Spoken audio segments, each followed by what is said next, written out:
Well, those of you who have been watching football between the Giants in New England and the Cowboys and the Falcons, we welcome you back to our studio in New York, everyone. Along with Terry Bradshaw, I'm Greg Gumbel. Let's run down the scores and highlights for you. Beginning with the game at Fulton County Stadium, which the Cowboys need to get into the playoffs today. They would like to go in on a winning note, but the Falcons lead it by a score of 7-0 at halftime. And, of course, all of the pressure is on Babe Laufenberg, and a lot of pressure from the blitz. Well, all day long, every time the Cowboys have gone to the pass, what the Falcons have done is blitz Laufenberg, and right now the offensive linemen are totally confused, and this is something the Falcons will continue to do, Greg, until Laufenberg picks it up. Tracy Johnson, a 1-yard touchdown run for the only score, and take a look at how it is at Champions in New Orleans.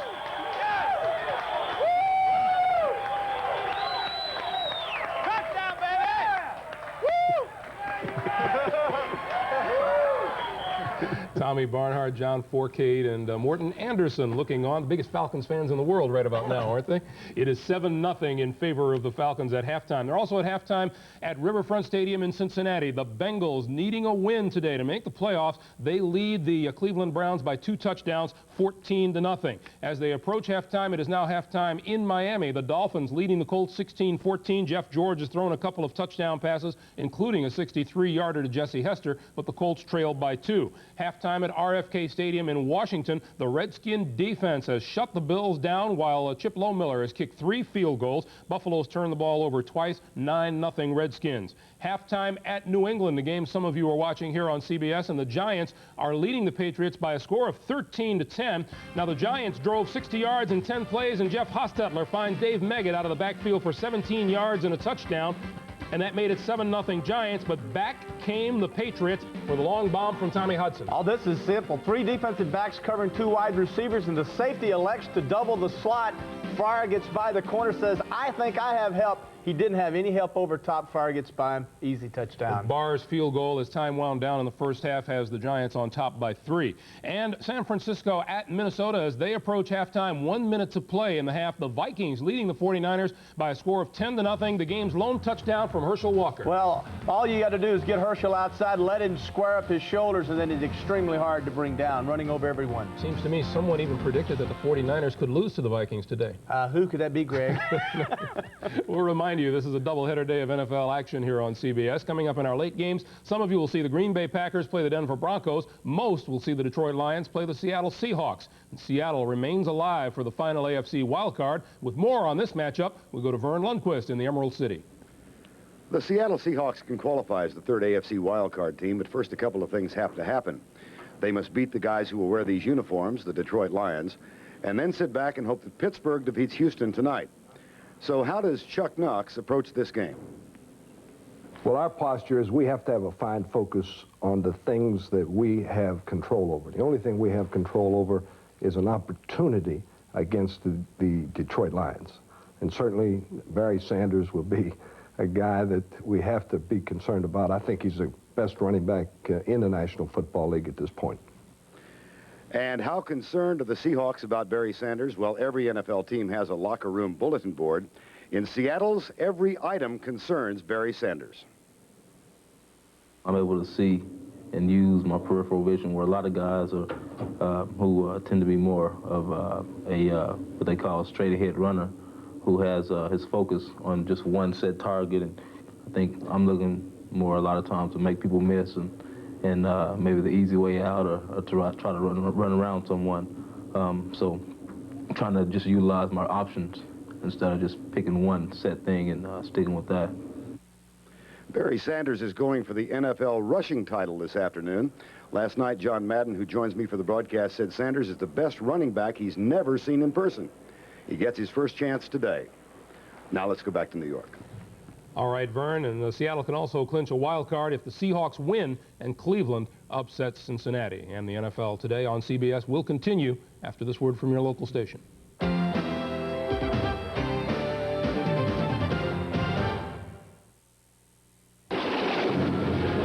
can't be seen.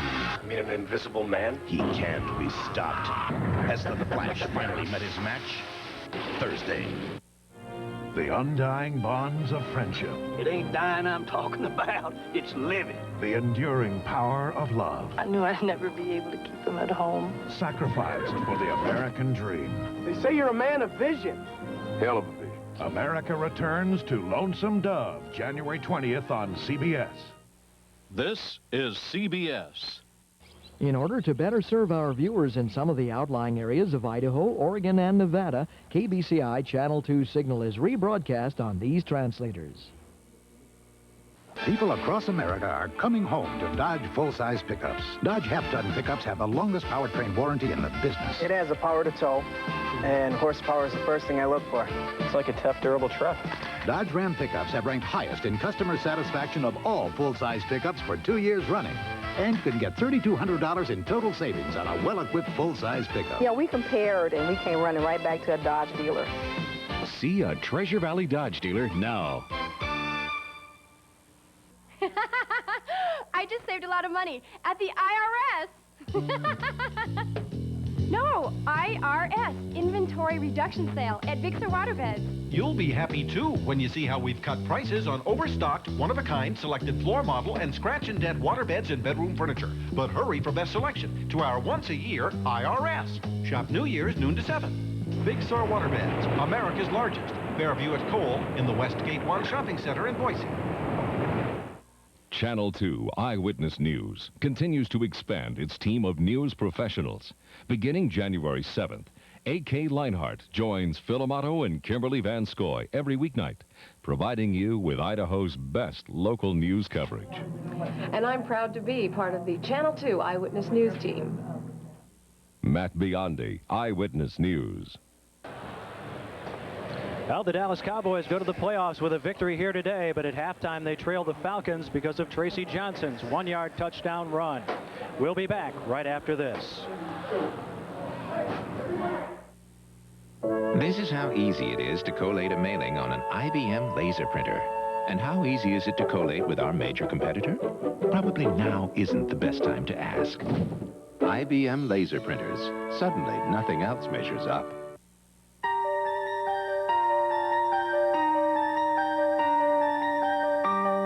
Greet the season and your friends with the best.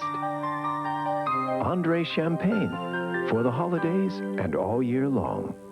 For me, it's the perfect truck. Jim Oddballs had a Ford Ranger. It will handle a load. It will get up and move. Brian Thompson came home from Toyota. I like the Dodge Dakota the best. The mid-size Dakota, now available with V8 power for less money than a 4-liter V6 Ford Ranger. There's no substitute for cubic inches. Welcome home, America. Come see what we're made of. I bought the Dodge. Just feels like quality. Get total savings up to $3,400 on Dodge Dakota. 2 brave men sworn to save these refugees. I will get you out of here. The State Department cannot do that. Inspired by the events of a heroic rescue. I just want my husband back. Gerald McCraney, Michael Gross. The plane will be here. Vestige of Honor, tonight. Now it's time for a hero. Trouble breaks out, people still turn to you. It's time for Lee Horsley, a hero for the 90s. Guns of Paradise, Friday. CBS sports coverage of the National Football League is sponsored by Chrysler, Plymouth, Dodge, Jeep, and Eagle dealers, where you get the advantage. Allstate, for your home, auto, life, and business insurance, you're in good hands with Allstate. And by Bud Light, everything else is just a light.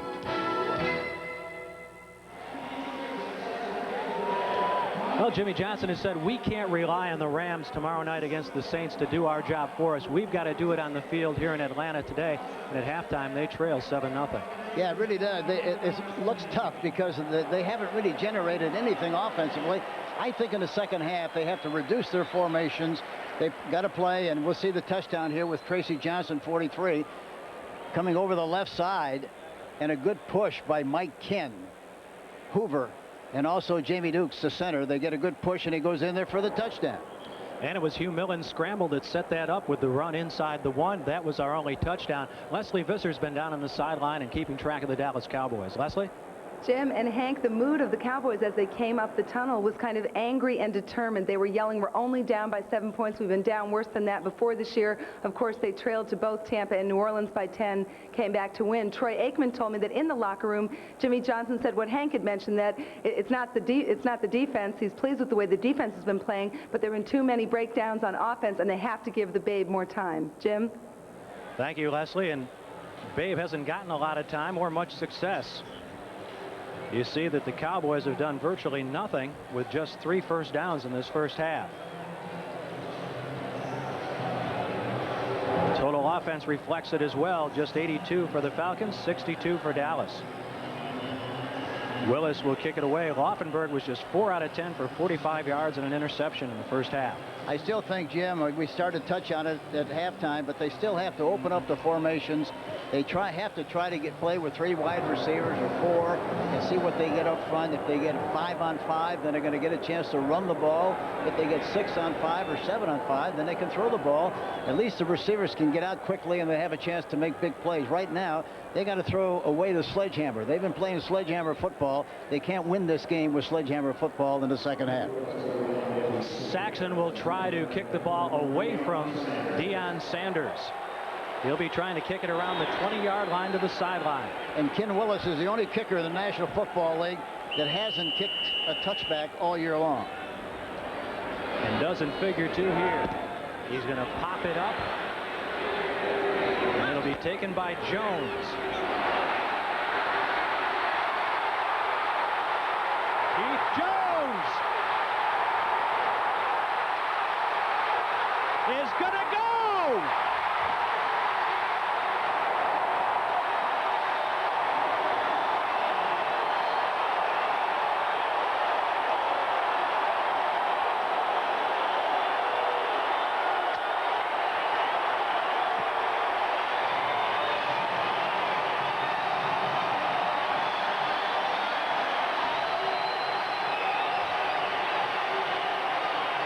Look at this.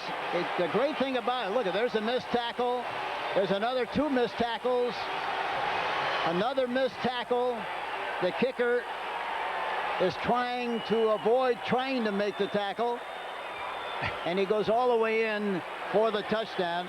The great thing about the run, he was very decisive, knew exactly where he was going to go, and went all the way in there for the touchdown. Last Falcon to return a kickoff for a touchdown, Sylvester Stamps in 1987. Greg Davis makes it 14-0, and this was not the way that Jimmy Johnson envisioned the second half beginning.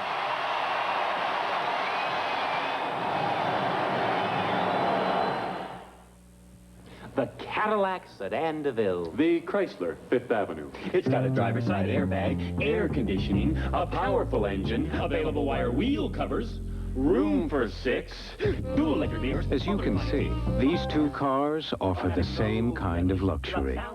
More or less. Chrysler 5th Avenue. Now get cashback savings with Chrysler's Golden Advantage. Walk into a television showroom, and someone will probably try to sell you a set with a foreign name on it. Before you see their choice, ask to see yours.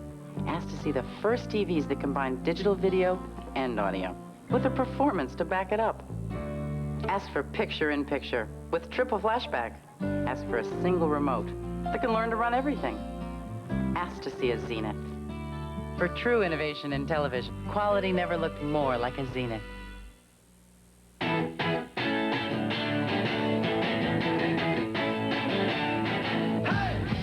If your doctor had AIDS, would you want to know? This doctor never told his patients, but he will tell. 48 Hours, Wednesday at 8, 7 Central and Mountain. Cowboy special teams coach Joe Alvazano told us down on the field before the game, if we kick the ball to Deion Sanders, we've made a mistake. The mistake was kicking it to Keith Jones. Well, the mistake was missing tackles. That's the basic fundamental principle involved in what happened here. There are 4 or 5 missed tackles and good running, very good running on the part of the ball carrier, but basically the missed tackles were instrumental in why he was able to run it all the way back for the touchdown. Derek Shepard is nailed around the 22. Falcons say they have a loose football.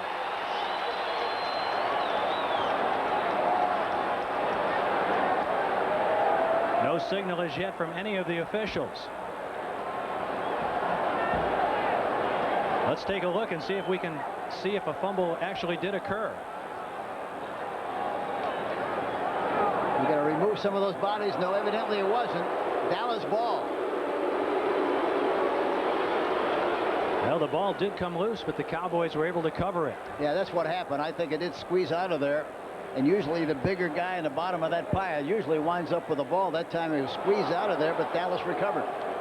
Well, here comes Babe Laufenberg, and now he trails 14-0. The Cowboys haven't made a first down since 4 minutes remaining in the first quarter. Well, let's see if they open up the formation and see if they try to do a little business that way. A glum Jimmy Johnson may be a fan of football on Monday night after this one. These Cowboys are down.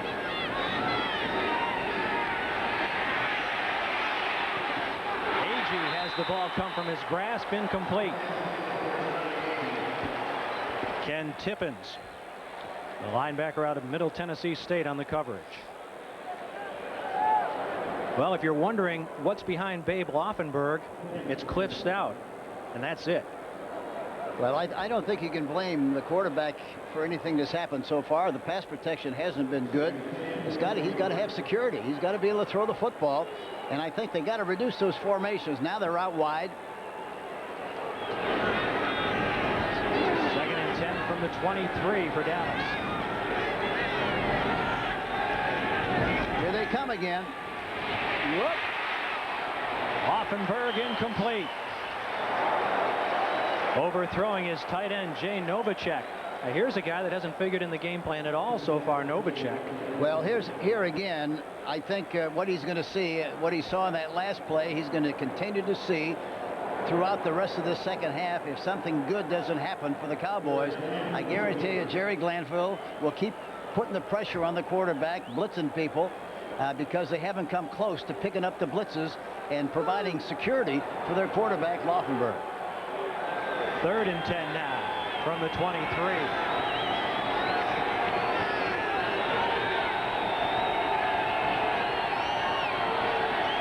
Here they come again.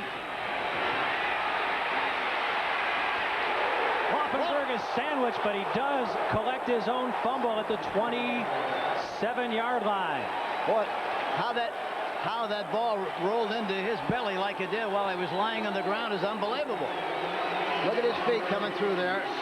He's looking for a place to go. It's like going through a revolving door. There's no chance. Green was in there. Mike Gann was in there. And I think he's got to move the pocket some too. He can't continue to throw from the same position throughout the second half. Saxon's been busy, and this is another poor effort. Sanders fields it at his own 30-yard line, downed immediately. A 42-yard punt with a lot of roll for Saxon. A 2-yard Deion Sanders return. Falcon ball when we come back. No one can guarantee you a perfect world. A world where the unexpected never intrudes.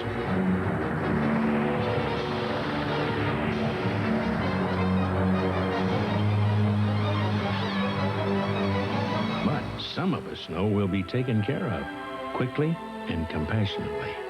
In an imperfect world, you're in good hands with Allstate, a member of the Sears Financial Network.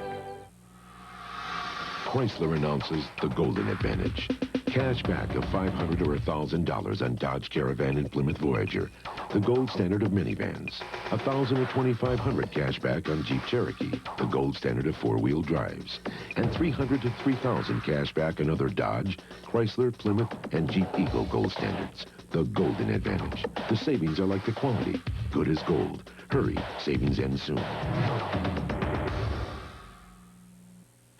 Don't touch anything. This is a science. Ooh, salmon. Salmon Douglas. Do we get a little wine with this? That's my department.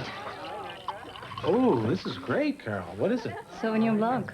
It's good with salmon. Who makes it? Gallo. They're really something lately. I like this. Sauvignon Blanc. Whoa, aren't you going to wait for the salmon? We are. Ernest and Julio Gallo present their 1988 Sauvignon Blanc. It will change the way you think about Gallo. When you're looking for mystery, you always start at the scene of the crime. Premieres Wednesday, January 23rd on CBS Late Night. It's too hot to sleep. Well, this one figures to be a very even and hotly contested game. We're looking forward to it. USC against Michigan State. That's the John Hancock Bowl right here on CBS tomorrow at 2:30. And don't forget the Mobile Cotton Bowl. That'll be New Year's Day, and a big one it'll be. Texas against Miami. Texas with just that one loss to Colorado, and Miami the 2 to BYU and Notre Dame. National championship implications in that one. Rozier banging straight ahead, and he could go! Chasing him, knocks him out of bounds at the 1.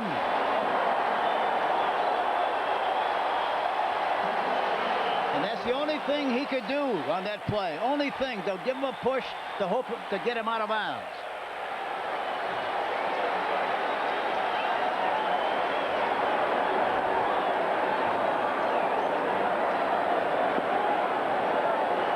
There's the big hole.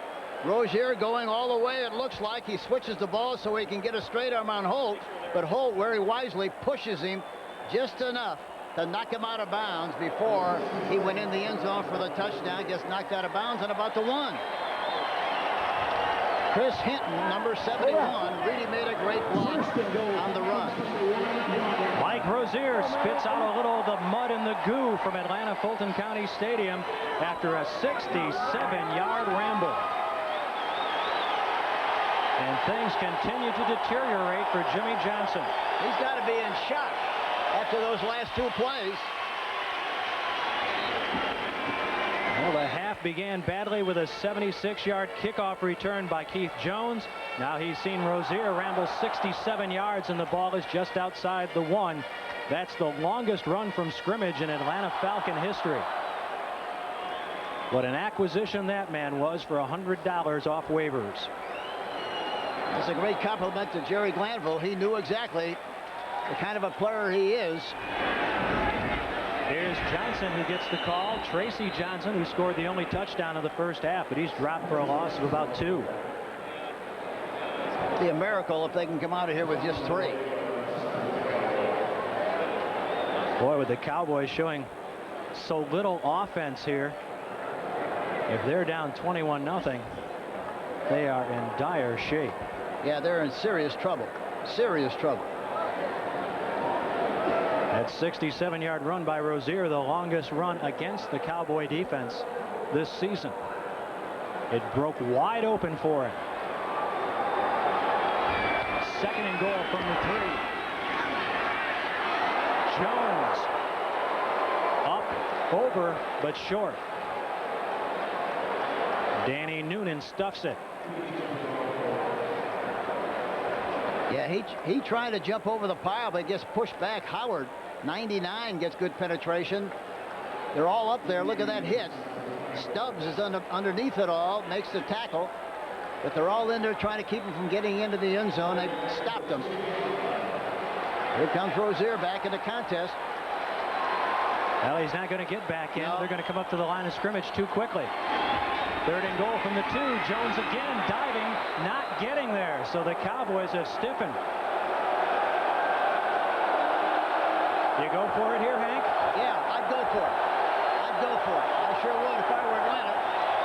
I'd try to get another 7. And now Rozier is back in the game. Knowing Jerry Glanville like I do, I'm sure that he'll go for it. Well, with Rozier coming in, all eyes will be on him, won't they? I would think so. He's number 30 with the mud and the lime on his back from that long run. 4th and goal from the 1. Rozier. Didn't make it.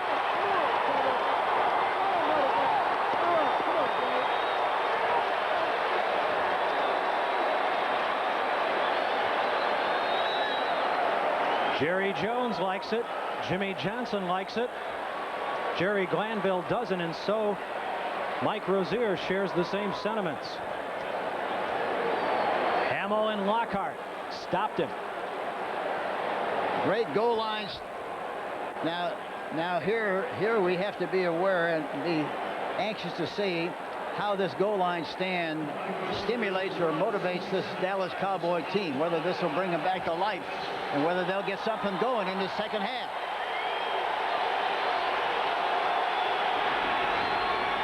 Emmett Smith is the tailback in the eye. And he is dropped for the safety, Tim Green.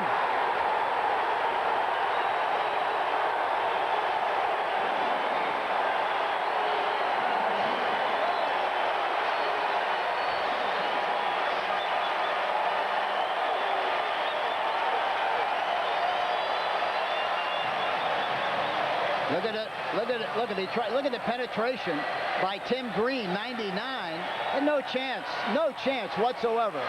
Look at Green.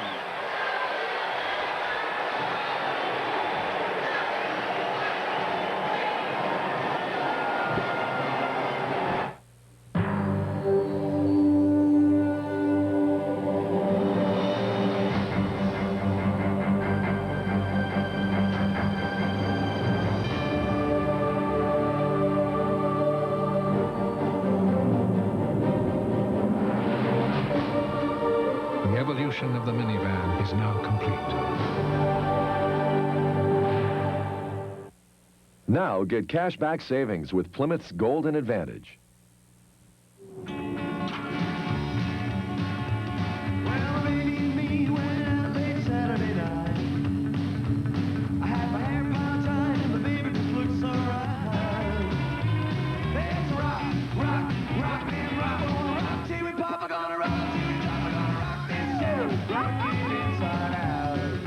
Good times roll with the clean, fresh taste of Bud Light. It won't fill you up, never lets you down.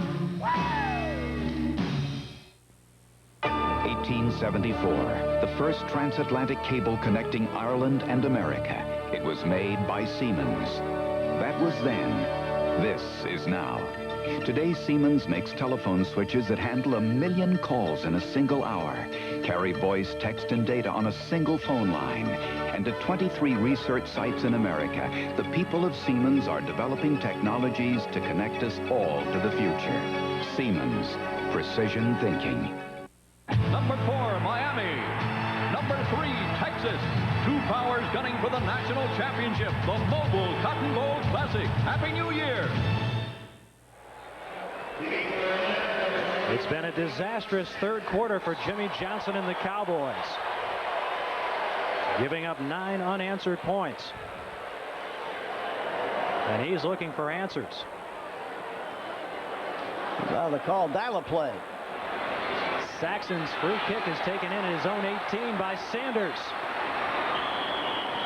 Burrowing his way up to the 32. Here's another look at that safety, Hank. Yeah, we'll see Timmy Green, 99. Look at on the right side of your screen. Look at Green slip in the gap. Evidently, the tackle of the tight end missed the block on him. He was able to get through the gap and penetrate into the offensive backfield and make the play for the safety. A great play by Tim Green, number 99, played his collegiate football at Syracuse. Well, maybe it didn't take a valedictorian to figure out that Emmett Smith was going to get the football in that situation, but that's what Green was at Syracuse. He diagnosed it beautifully, didn't he? Yeah, he surely did. He executed beautifully. That's what he did. He got off that block. I think somebody had a piece of him. I couldn't tell who it was, but he got the penetration and slid right in through there for the safety. He's a guy who told us a couple of weeks ago his career's been rejuvenated by Jerry Glanville. Well, it's been rejuvenated a great deal more by that last play. Rozier and Jones will be the running backs for Mellon and the Falcons. With his total offense, 72 yards for Dallas, Atlanta. 149. Rising in motion. Gives to Rozier. Jeffcoat rides him down after a short gain.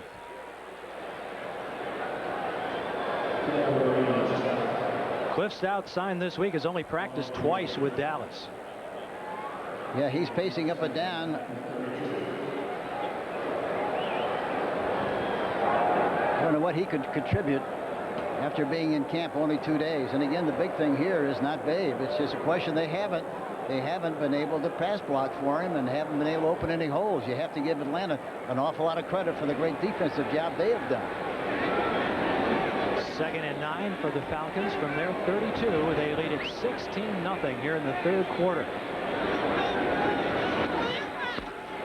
Dillon will roll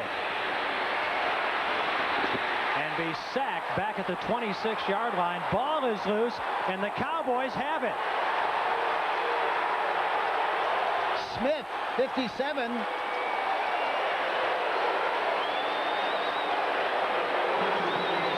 Look at this. From the backside, a tackle. Jimmy Jones it was who tripped him up. Yeah, but the recovery was by Smith. The ball came loose before the runner was down. Fumble recovery, Dallas. Did that look to you like the ball came loose before he was down? It didn't to me, no. I got to believe they'll look at this one again. Yeah, I think they got to look at this one. They're looking at it, I'm sure.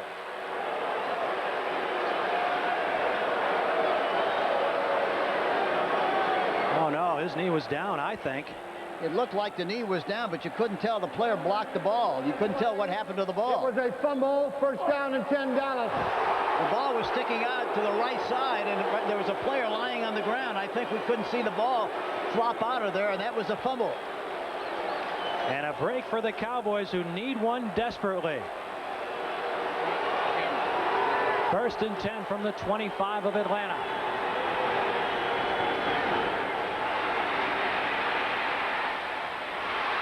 Emmitt Smith brought down immediately by Ken Tippins after a short gain. His first catch of the day for Emmitt Smith, who's seen a lot of action as a ball carrier. Jack Johnson is hoping desperately that they call the right plays, and he kind of intercedes. And on this kind of an occasion, a lot of times we'll call up to Shula and say, give me a sweep, give me off tackle, give me a screen, give me something. Well, he suggests something, that's what they'll do. Give me a touchdown. 2nd and 5 from the 20. Blitz again. Throwing it up. Incomplete in the end zone for Emmitt Smith. That was the one thing we talked about, talking about Babe yesterday to some other people. And they said one thing about him, when he has a chance, he is not the most accurate passer in the world. Here it is, a perfect opportunity to change the scoreboard, to get 7 or get 6, and he overthrew the receiver. He's but 5 for 14 for 55 yards and an interception. So Dallas hasn't been down here very often. They badly need to convert here. 3rd and 5 from the 20.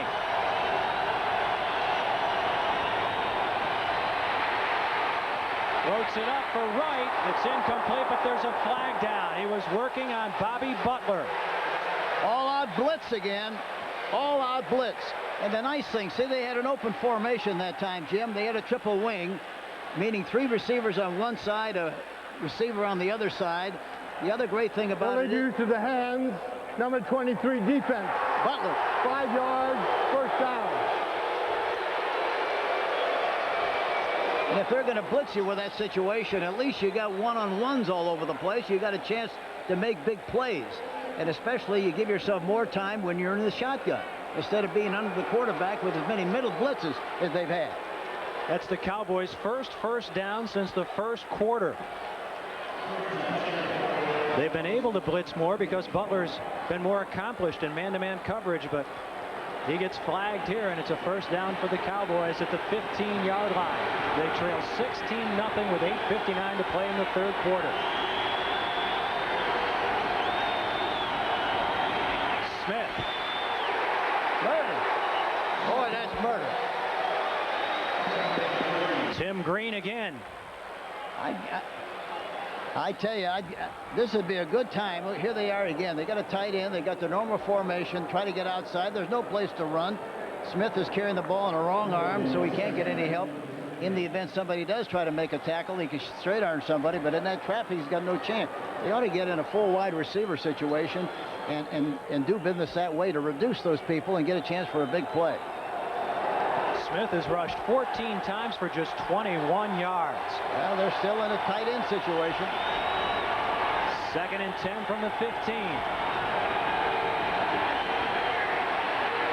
Underthrowing Smith, incomplete.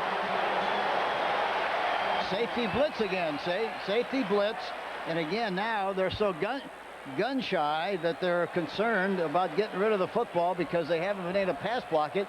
And he throws the ball before he's actually got a chance. Look at, he's falling away, nothing on the ball, and hits the ground. That's the only thing he can hit on that kind of a pattern. Boy, both Elbert Shelley and Jesse Tuggle were coming through virtually untouched. That's why you got to move the pocket. You got to move the pocket to get away from an inside rush. That reduces it completely. So it's 3rd and 10 from the 15. Cowboys just 1 out of 8 on 3rd down. 5 defensive backs. Here they come again. Incomplete at the goal line. Kelvin Martin, the intended receiver, was at the 5. And Laufenberg was buried back at the 29. Safety blitz again. Safety blitz. Scott Case, number 25, coming from the outside. They look like they're playing with about 13 people on defense. There's Scott Case giving him a shot right about the time he got rid of the football. Ken Willis comes on. He had missed from 34 back in the first quarter. This will be a 33-yard attempt for the Cowboys finally to get on the board.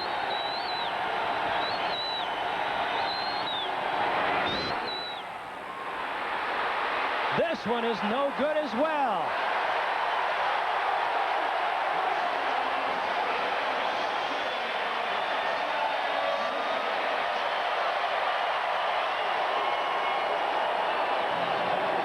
Coming into this game, Ken Willis was the most accurate kicker in the NFL inside the 50 with 18 out of 19. Today he's missed from 34 and 33.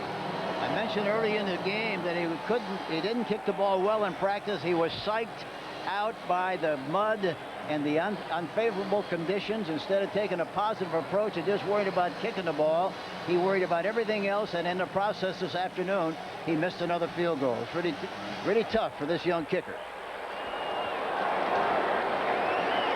Steve Broussard checks in for the first time today and will get the call. And the number 1 draft choice fights his way beyond the 25 and up close to the 27. Broussard's that first-round pick out of Washington State who's been hampered by injuries. Jerry Glanville would like to see him fight through those injuries and spend more time on the practice field and on the field on Sundays. He still realizes what a fine back he is, and you know, there's so much you can do. If you got a bad knee, you got a bad knee. Look at all the room on the right side. 2nd and 3. Oh, this Broussard stood up and driven backward by Vincent Smith. Here's a kid who's had a big day in relief. I'm telling you, he's done a remarkable job under the circumstances. They were very concerned about that position going into the game. Watch the hit. That's a big league hit. That's a Hall of Fame hit. He's playing for Ken Norton, who had surgery on a knee damaged last week against the Eagles. Smith has had 6 tackles, solo tackles so far in this contest. Rozier's back in on 3rd and 3 from the 27. Rising in motion. Rozier with the handoff, and he's loose again.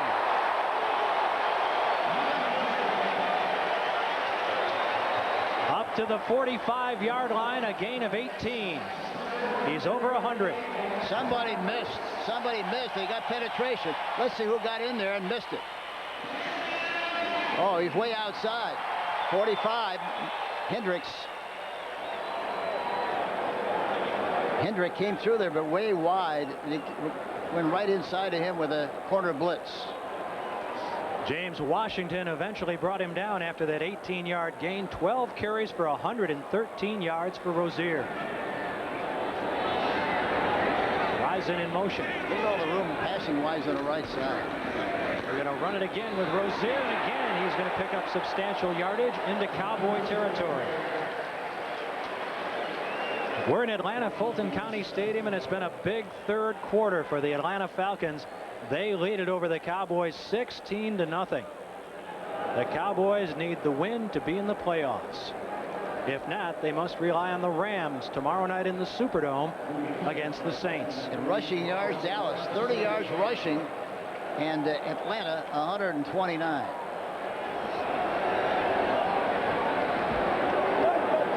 Tracy Johnson's in at fullback. Cowboys blitz. Rozier drops the ball, but the Falcons retain possession.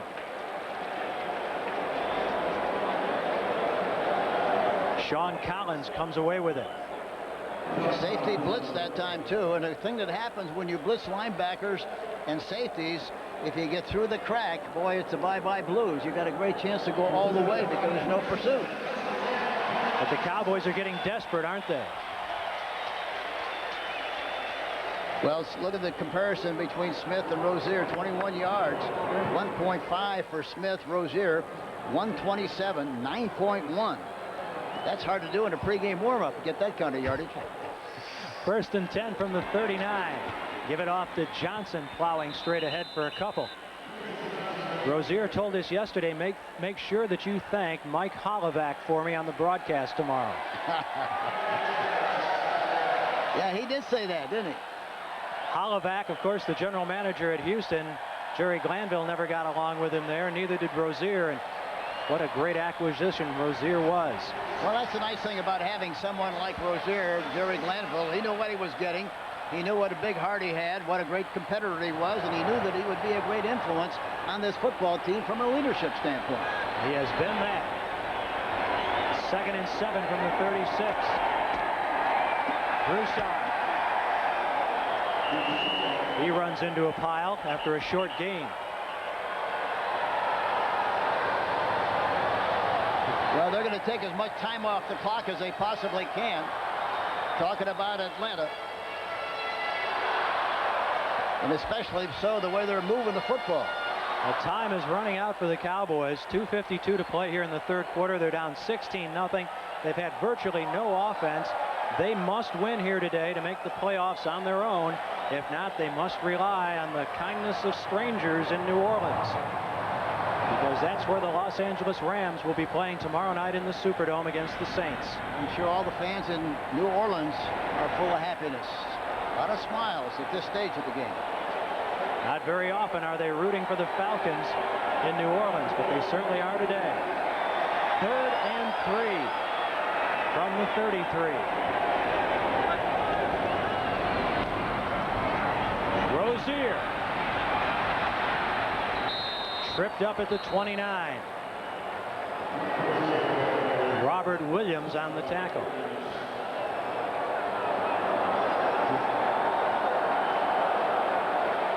Here he gets another short snap again. No, he doesn't. It's a draw. Quarterback gets it and gives it to Rozier. But there again, see, look how well he switches the ball and how well he uses a straight arm to get added yardage on the play. You love that, don't you? And he's really done it well today. Well, that's right. And I think young players around the country who are watching professional football, they see a back run that way. They learn that's what their coaches tell them to do, and yet so many backs in the National Football League will run to their left with the ball in the right arm or run to the right with the ball in their left arm. It's ridiculous. But he's a great example of how you should carry the ball. And he has really been toting the leather today. A 67-yard run earlier in the third quarter, one of the big plays of this game. And also going over 100 yards on the ground. Well, it's going to be 4th down, and they're going to try again.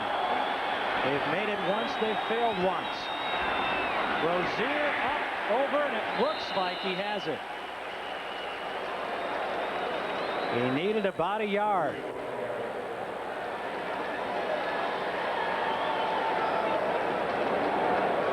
Watch him now from the deep I formation. Now looking leap over the top. He comes down head first. He didn't really make any progress as he got up in the air. He went straight down. And a nosedive. It's going to be interesting to see how they mark the ball.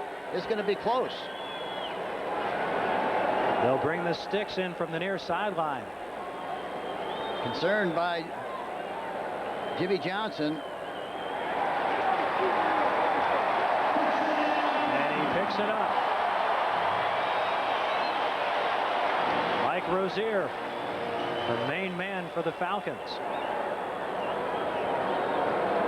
As Jimmy Johnson grits his teeth once more. And Jerry Glanville says, we just pulled off another. He would like to close this season with a 2-game winning streak and build some momentum for next year. Well, the one thing about this team, he has to be happy with the way his team played all year long from an effort standpoint. They were only out of 1 game, and that was the first Ram game. 11th play in this drive for the Falcons as they eat up the clock and give it to Broussard on the ground. He's up to about the 25-yard line. And you got to give a lot of credit to the offensive line for the Atlanta Falcons. Mike Ken, Hoover, Dukes, Fraley, Hinton. Boy, they've all. And John Scully came in there and made a good block earlier in the game. But that offensive line is really flying off the ball. They're making some sparks fly up front. That's where it all starts. And they're grinding it out right now and taking time off the clock. Just about a minute to be played here in the 3rd quarter. 16-0. John Settle gets the call. And he will settle for about 1.5 yards.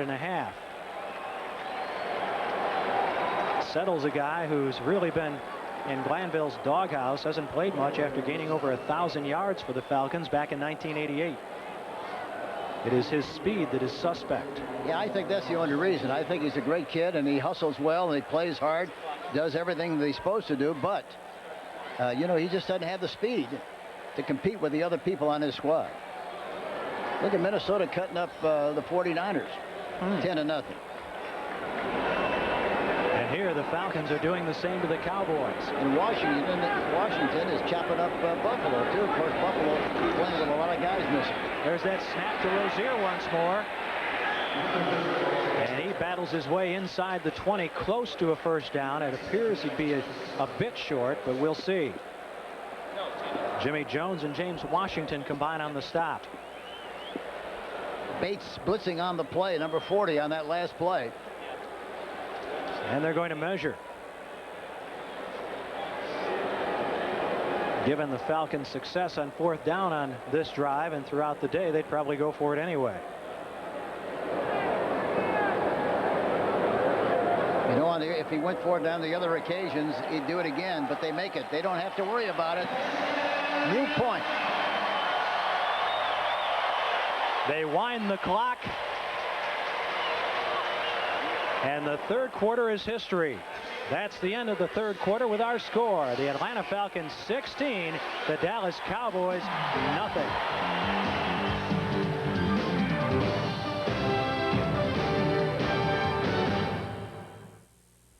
USC takes on Michigan State, the John Hancock Bowl, New Year's Eve day.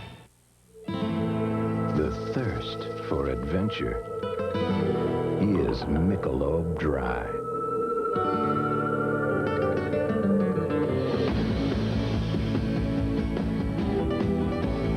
Refreshing beyond the ordinary. And once you've experienced the bold taste with no aftertaste, there is no going back. Chrysler announces the Golden Advantage. Cash back of $500 or $1,000 on Dodge Caravan and Plymouth Voyager, the gold standard of minivans. $1,000 or $2,500 cash back on Jeep Cherokee, the gold standard of 4-wheel drives. And $300 to $3,000 cash back on other Dodge, Chrysler, Plymouth, and Jeep Eco gold standards. The Golden Advantage. The savings are like the quality. Good as gold. Hurry, savings end soon. This is a 2-hour ride. So? So what if my diarrhea comes back? Oh, relax. You took these Imodium AD caplets. Just once. I always took the pink stuff 2 or 3 times. Well, these are much better. Imodium AD caplets are so effective, they often work in one dose, instead of dose after dose after dose, like the pink stuff. I'm leaving. Already? Imodium AD caplets can make your first attack of diarrhea your last.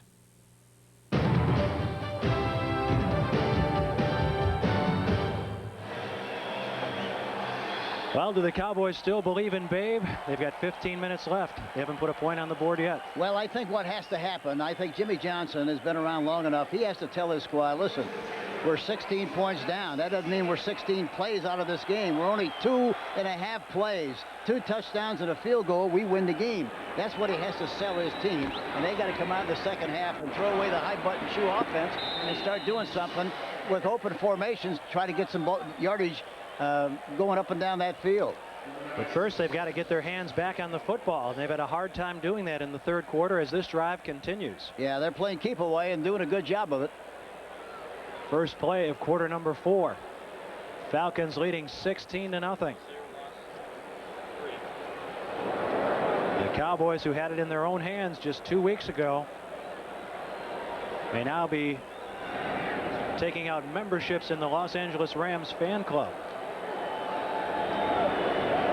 And a former Ram, Hugh Millen, has led the Falcons to this 16-0 lead, along with a lot of help, particularly from that guy, Mike Rozier.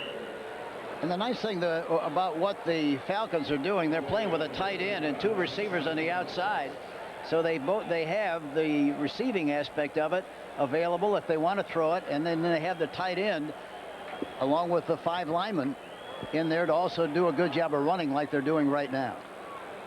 In the third quarter, the Falcons ran the ball 20 times, and once they were sacked trying to pass. And you can see how time-consuming this drive has been for the Falcons. And after looking at those stats, I'll go way out the limb and say they will continue to run.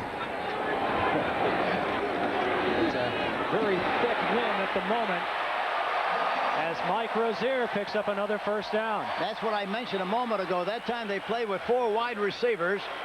The formation was reduced. The defense was spread out. And as a result, you got running room. That's what the Cowboys have to do. Here it is. Look at Rozier on the sprint draw.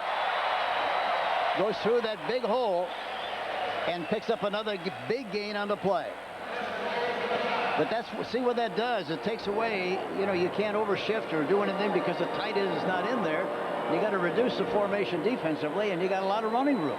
And if they gang up with a run, then you got a chance to throw the ball outside to the uncovered receivers. 14-yard pickup. Rozier is now up to 151 yards on the day. And we've got much of the fourth quarter still to be played. Keith Jones inside the 5. Jimmy Jones on the tackle.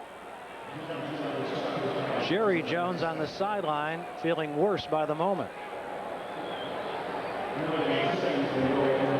And you can just see this Cowboy defense is getting worn down. Oh, they really are. They've been on the field an awful long time, and it's Jerry Jones.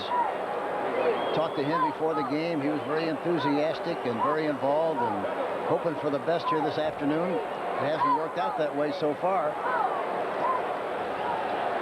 The Falcons have held the ball over 10 minutes in this drive. 2nd and goal from the 5. Rozier to about the 3. See, that time they had a double wing formation again, 4 wide receivers, and they only had 5 on 5. That's a perfect time to run, which they did. They slipped. The left tackle slipped off the block that time and got in there, made the tackle. But that's the kind of running you ought to do in this situation. Mike Rozier has set a new career high for himself of 153 yards, as you can see on the 20 carries. And as he was telling us yesterday, boy, wouldn't they like to have me back in Houston now. Well, he'd be looking for the fire department after this, get him resuscitated. He's been busy. Thomas in motion.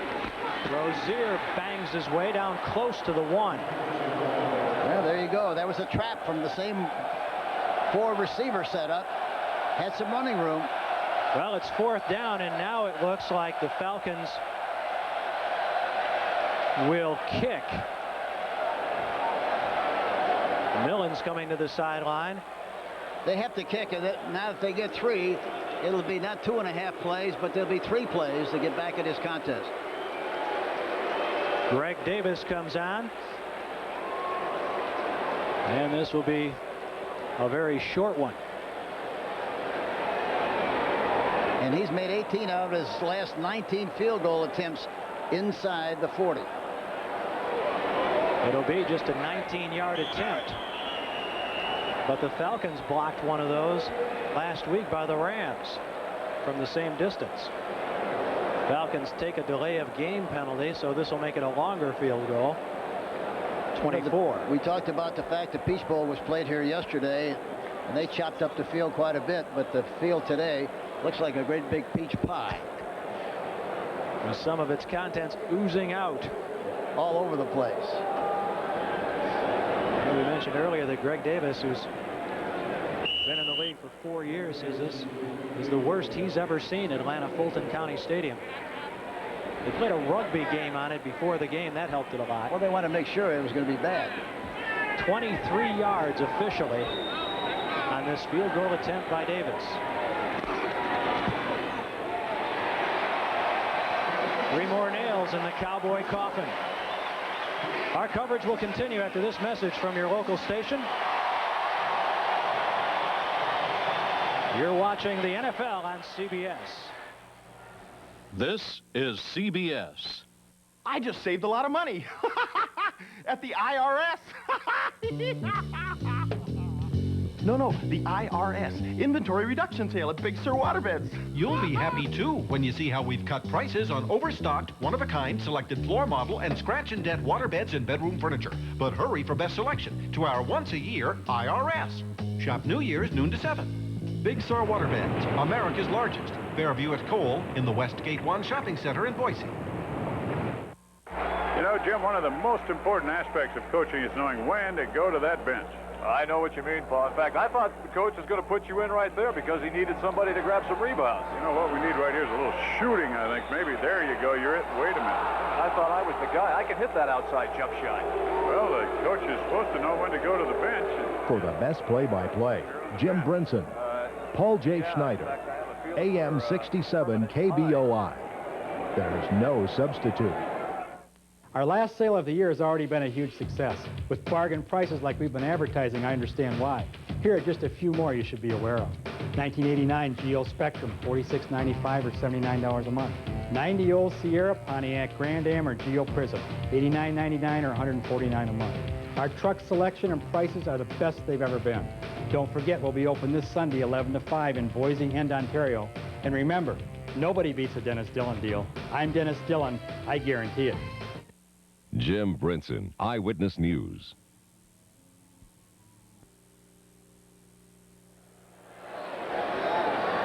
Jimmy Johnson seeing his defense being dominated on the ground by the Falcons. 3 more points on the scoreboard, and it's 19-0 Atlanta. Look at that drive. Took 13:08 off the clock. James Dixon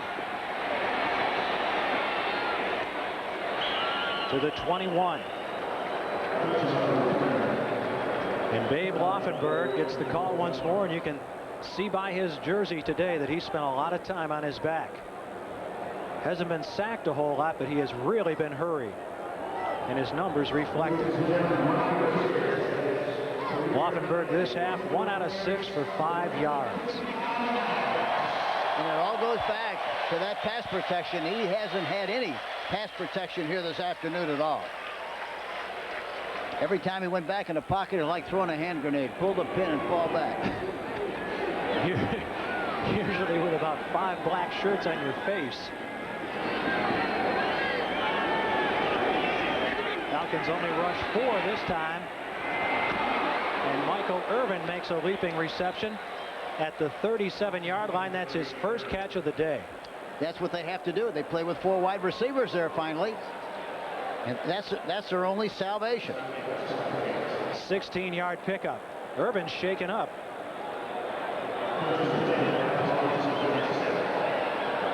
Well, Scott Case really likes to punish people, doesn't he? And he does a lot. But I'm going to tell you something. Irvin made a great catch there. He caught it up high in his hands. No help whatsoever. He's wide open for a good shot, and he got it. You think Irvin didn't get his bell rung? He just tried to come off the field to the Falcon bench. Oh, he took a shot. No question about it. If this was a fight, he'd have gone to the wrong corner. He's looking for a standing 8 count about now. He told us yesterday he was going to get physical with Deion. Deion wasn't in on that tackle, but it was Scott Case who got physical with Irvin. Well, he talked about that early in the game, going after Deion to make sure he knew he was there. He was going to try very hard to block him. Here they are, shotgun again. Laufenberg on first down. Throws near sideline, and it is no catch. Bobbled by Kelvin Martin. Don't forget, coming up right here on CBS, a game of great importance to the Seattle Seahawks. They can get a wild card berth by winning if the Bengals lose to Cleveland. Right now, they're all tied up 14-14 in the fourth quarter. Or if Pittsburgh beats Houston at Houston later tonight. Some of you will also see Green Bay at Denver.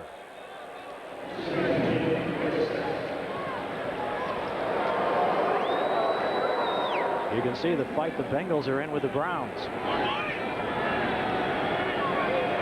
Washington getting ready for the playoffs.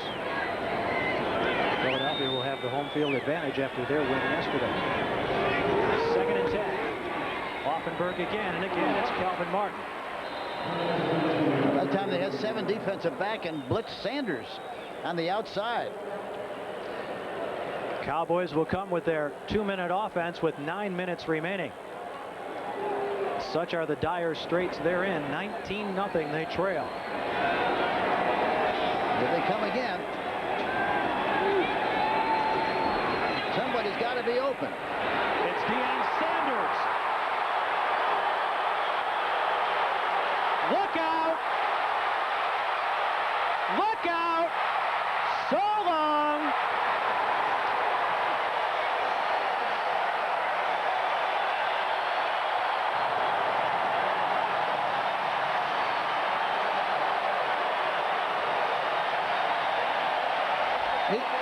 He caught that ball like he had a baseball glove on it, on his hand. Look at that one-handed catch. He's got a glove, but not a baseball glove. Beautiful interception by Deion Sanders. And look at him pick his way downfield. And he changes the scoreboard. Watch the dance now. This is fun. Scott Case threw a great block out in front on Emmitt Smith. And Deion Sanders brings it back 61 yards.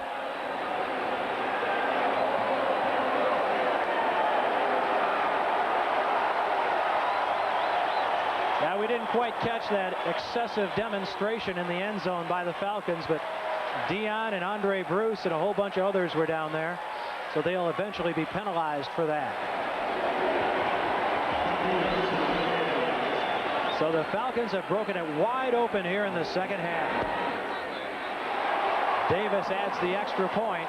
And with 8:26 to play in the fourth quarter, the Falcons have taken a 26-0 lead over the Cowboys. There's a flag down back at the 5-yard line on that extra point attempt. But apparently they will not make Davis re-kick.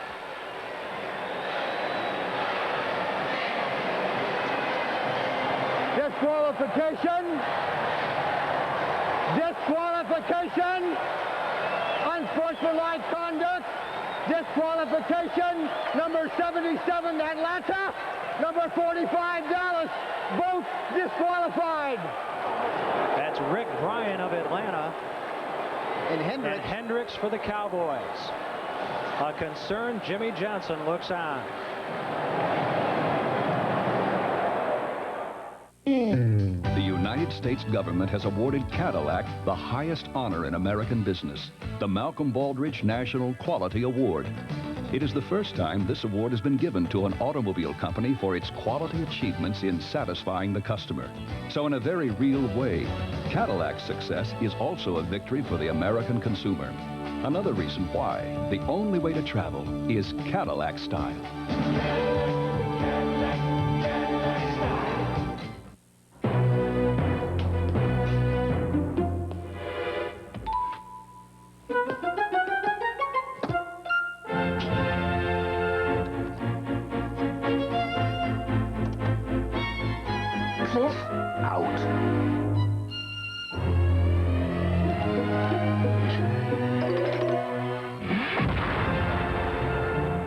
before your copier gets the best of you. Get a better copier.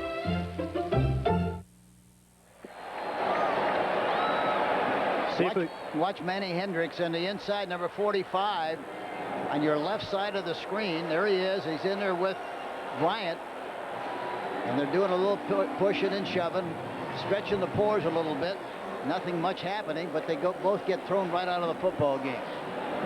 Hendricks is the starter at right corner for the Cowboys. Bryant has seen a lot of action as well at defensive end today. This telecast is presented by authority of the National Football League and is intended for the private use of our audience. Any rebroadcast or other use of this telecast without the express written consent of the Atlanta Falcons and the National Football League is prohibited. It's quite a role reversal today for the Cowboys, isn't it? Troy Aikman looking on with the headset and Babe Laufenberg playing. Atlanta looks like the team that is fighting desperately for a playoff berth instead of just ending a season with the win.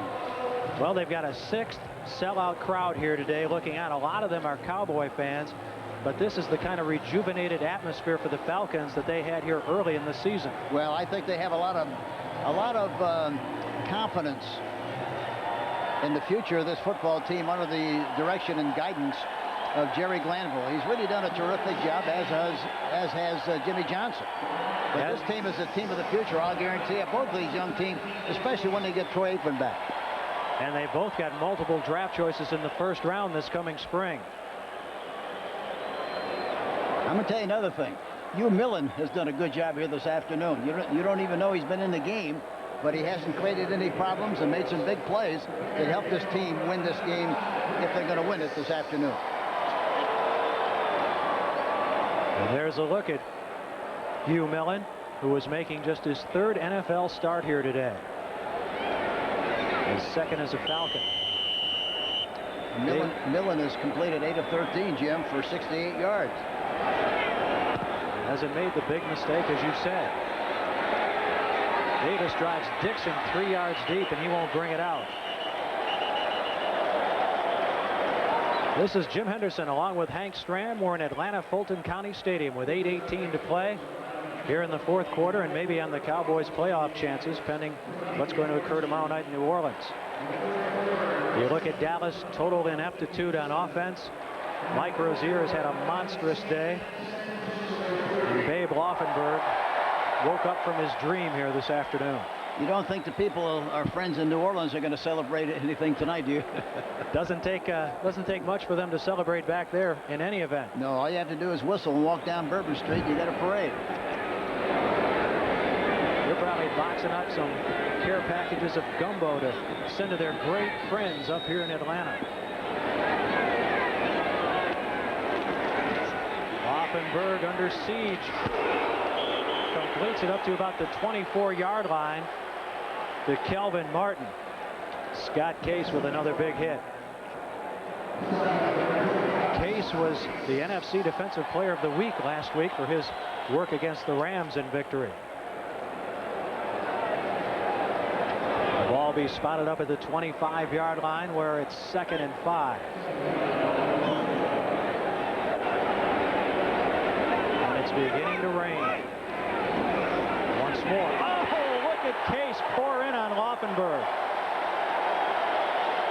When it rains, it pours on the Dallas Cowboys, and that was Scott Case coming in for the 2nd sack of this game for Atlanta. Case says that Deion Sanders is called the juice in the secondary. His teammates call him the milk, and he was in on top of Laufenberg for the sack. Boy, what a way to spend an afternoon trying desperately to get into the playoffs in a game that you have to win. Cowboys have been 1 out of 9 on 3rd down. Well, stranger things have happened than the team like the Rams beating the Saints. Here they come again. And down he goes again, back at the 7. Case once more. And they love it. These players love this kind of football where they can be aggressive, make things happen, be on the attack. That's what they've done. That's Jerry Glanville's style, and that's the way they're playing here this afternoon. They've really turned Case loose under the circumstances. 1 sack coming in today, 2 in the last 2 plays. Let's take a picture of Doug Shively, who was on my staff in New Orleans and, of course, has been here and has done a great job with the defensive line and linebackers of the Atlanta Falcons. Deion calls for the fair catch and makes it at the 45-yard line. We'll be back. There's a moment in time, maybe once in your life, when you feel that you're ready to fly. And that time is now, with the power of fuel-injected multi-valve engines, the security of anti-lock braking systems, the agility of 4-wheel independent suspensions. This is advanced Pontiac technology for the 90s. And from now till January 7th, special factory incentives make all this Pontiac technology even more affordable. On the Pontiac Express, we know the sign. 5, 4, 3, 2, 1.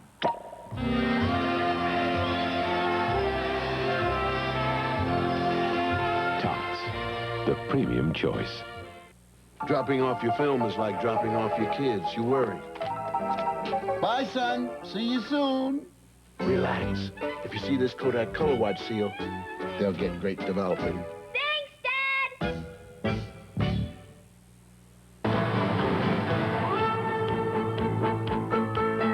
CBS Sports coverage of the National Football League is sponsored by McDonald's. You know the one, it's McDonald's for food, folks, and fun. Toshiba Copiers. Before your copier gets the best of you, get a better copier. And by Tots, the premium choice. Well, the Cowboy offense rests, but the Dallas defense hasn't rested much at all here this afternoon. They're back out on the field. Here's the way the playoffs shape up at the NFC. You can see the Cowboys needed a win here this afternoon or a New Orleans loss. Now they must bank on a New Orleans loss, it would appear, against the Rams tomorrow night. These are the people that are sitting and lying in wait for either the Saints or the Cowboys to finally get into the playoff picture.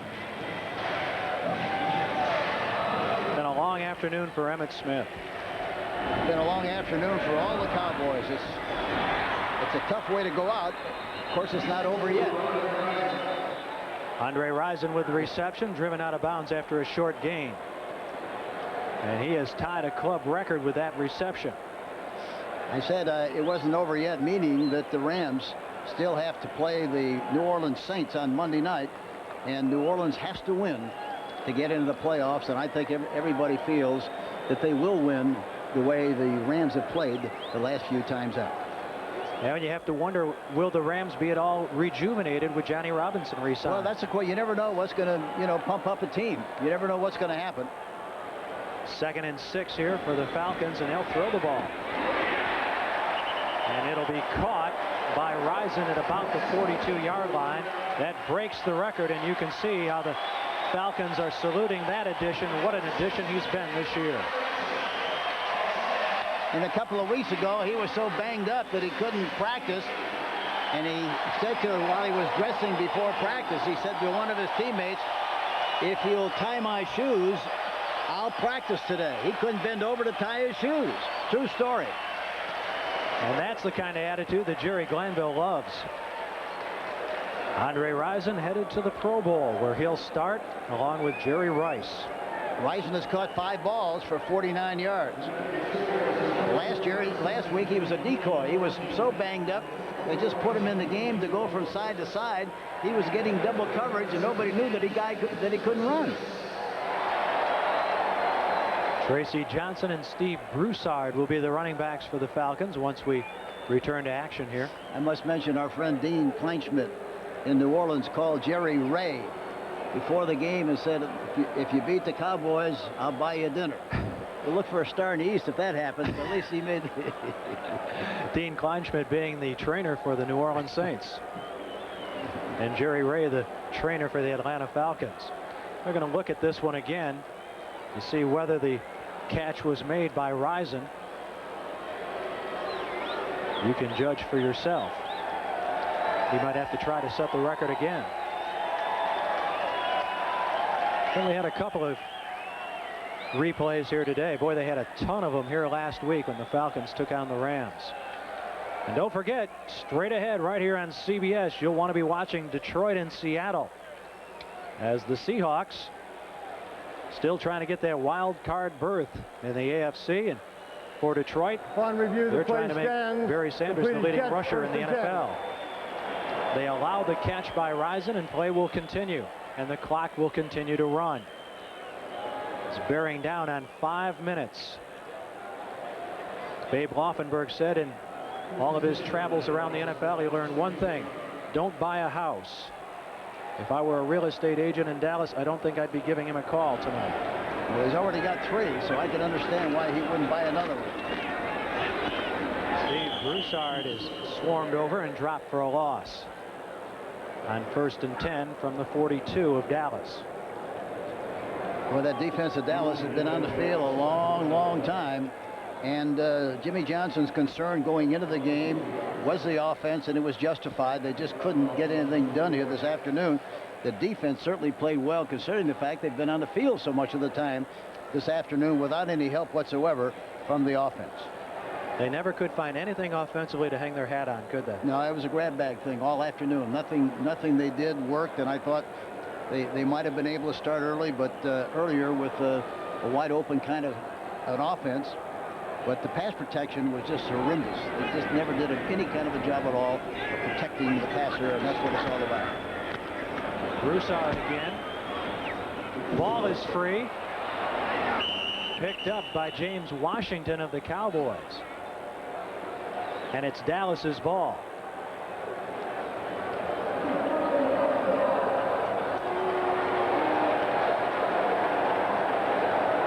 Dallas will have the football when we return, but just 3:58 left on the 4th quarter clock. The Falcons are leading it 26-0. Let's take another look.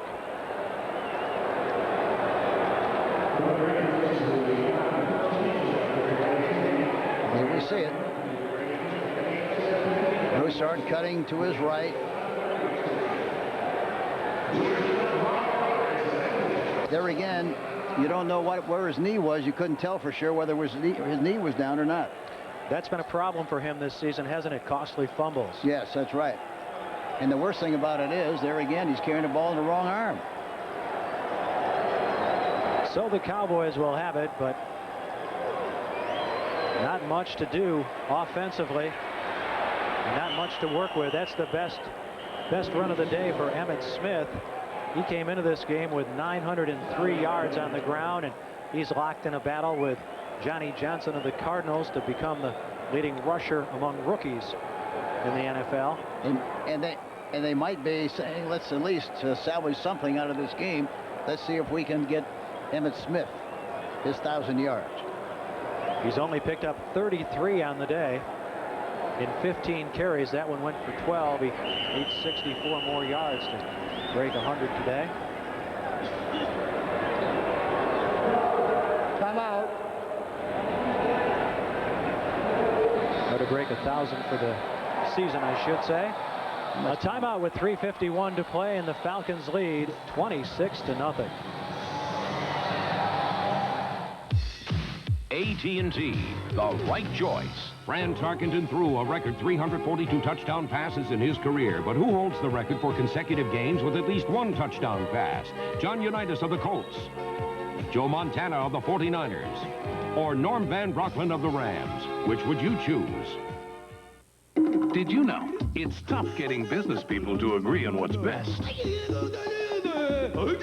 Yet business people do agree. Nobody beats AT&T when it comes to long-distance service. In an independent poll where users rated their carriers, AT&T was unsurpassed in the best technology and best service categories and was voted #1 in overall satisfaction. So now that we've agreed on AT&T, it's back to business as usual.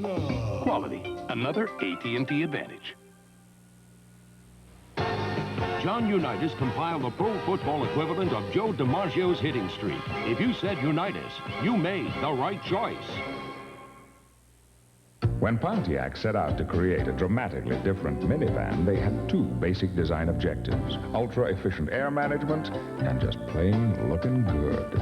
Transport, the Pontiac of minivans. But wait, the innovative Transport gives you yet another way to manage the flow of air. A unique built-in inflator pump that helps you meet new people and make new friends. Transport, the Pontiac of minivans. We build excitement. Transport.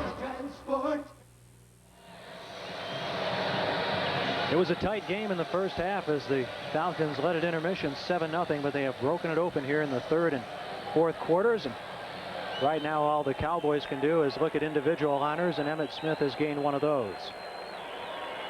As you can see, he surpassed Johnny Johnson, whose season ended with the Cardinals yesterday against the Eagles.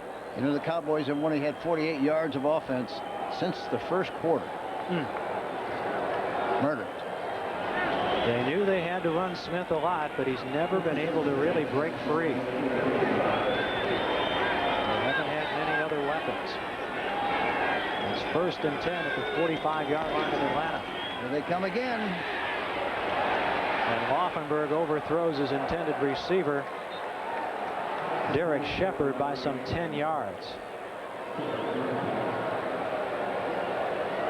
Well, if you're making the start like Laufenberg is under these conditions, the Falcons might be the worst team you could play. Wouldn't you say, the way they come after people? Yeah, they're the same kind of a team as Philadelphia. Philadelphia is going to make you throw the ball to win the game. You're not going to run well, and you've got to go into the game with the idea it's going to be feast or famine. We're going to look badly on many plays, but we got to keep throwing the ball up on top to get big plays. You ought to get 10 or 15 good opportunities. If you hit 3 or 4 of them, you got 21 or 28 points.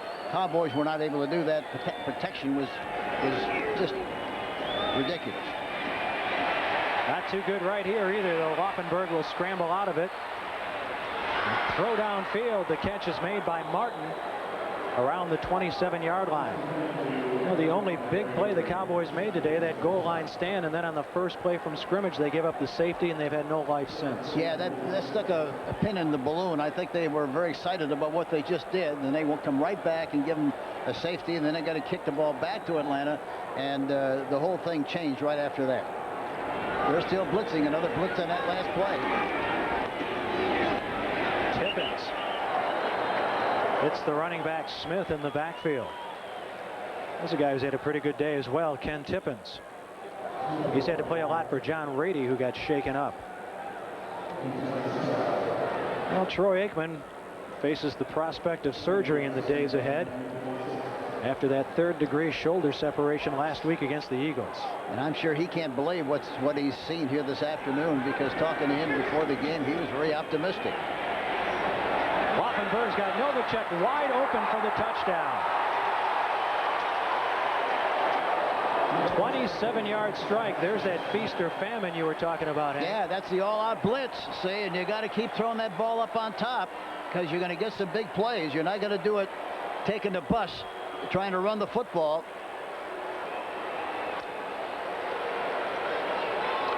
Here's the way Babe saw it. Good lead, perfectly thrown ball right over the top. Touchdown.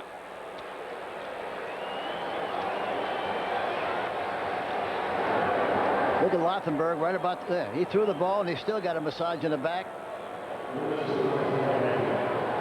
And it looked like Jordan, the safety, was licked on that play.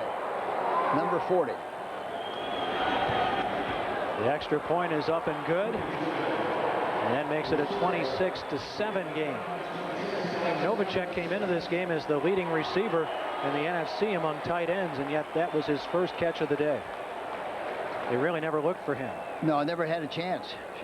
And of course, he was in tight most of the time, where he never gets a chance to get a free release from that position. The way they were playing and overloading the defense. Coming up next here on CBS, as Jay Novacek is congratulated by Cliff Stout. A big one for the Seattle Seahawks. Still in the running for that wild card berth in the AFC, and the Lions, who've been playing well down through the stretch. And Barry Sanders. What do you think about that race between Sanders and Thurman Thomas of the Bills? Well, they're both great backs. I think Sanders, I don't think without a doubt, I think without a doubt, I should say, is the finest back in the National Football League. He's tremendous. You talk about making the sparks fly. He does that.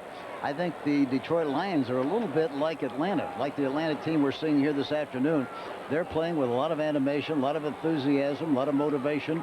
They're executing well, and they're doing a terrifically outstanding job. I wouldn't be surprised if they don't win here this afternoon. Well, the Cowboys will obviously go for the onside kick here. With 2:35 to play, and they trail by 19. Caught immediately by Michael Haynes, a wide receiver who was in there, and he picked it up on a couple of bounces. The ball will belong to the Falcons. Just one of a few things that haven't gone right for that rookie kicker here today. He missed a pair of short field goals from 34 and later on from 33 yards. They haven't played well here today, but what a job Jimmy Johnson has done with these Dallas Cowboys. Exactly right. You know, they're disappointed in what happened here this afternoon, but you still have to be realistic and assess the whole season. For him to have the kind of a year they've had is a remarkable turnaround after only winning one game last year and winning as many as he did here this year. Why, it's a great compliment to his coaches and his players and his whole football team, and I think they have something to hang their hat on and look forward to in 1991. Reserve Mike Pringle, a rookie out of Cal State Fullerton, gets his first carry of the day. As Danny Noonan and Tony Tolbert combine on the stop. And with all the draft choices they have ahead of them and all the Plan B acquisitions they continue to make, the Cowboys' future indeed looks very bright.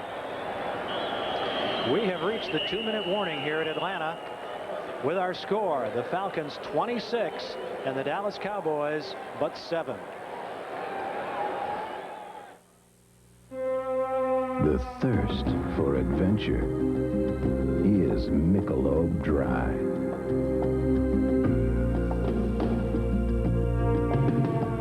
Refreshing beyond the ordinary.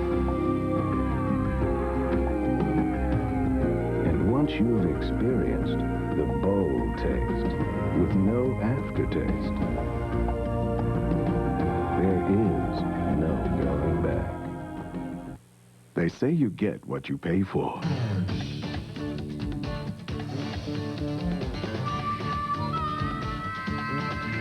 At McDonald's, we insist on it.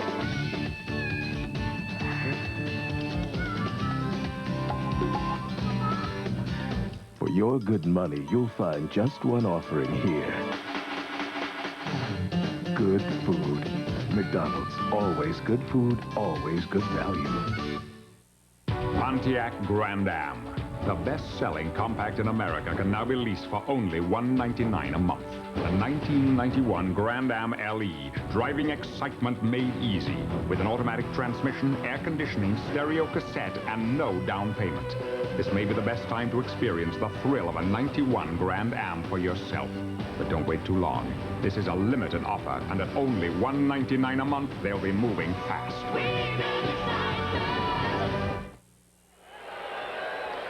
Well, don't forget tonight on CBS, why would the mob hire a hitman to do away with Cousin Rose? Not just any Cousin Rose, a Mafia Don's Cousin Rose. Well, you guessed it, money. 60 Minutes tonight.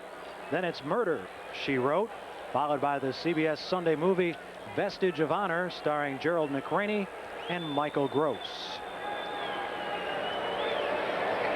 2 minutes remain in this one in Atlanta.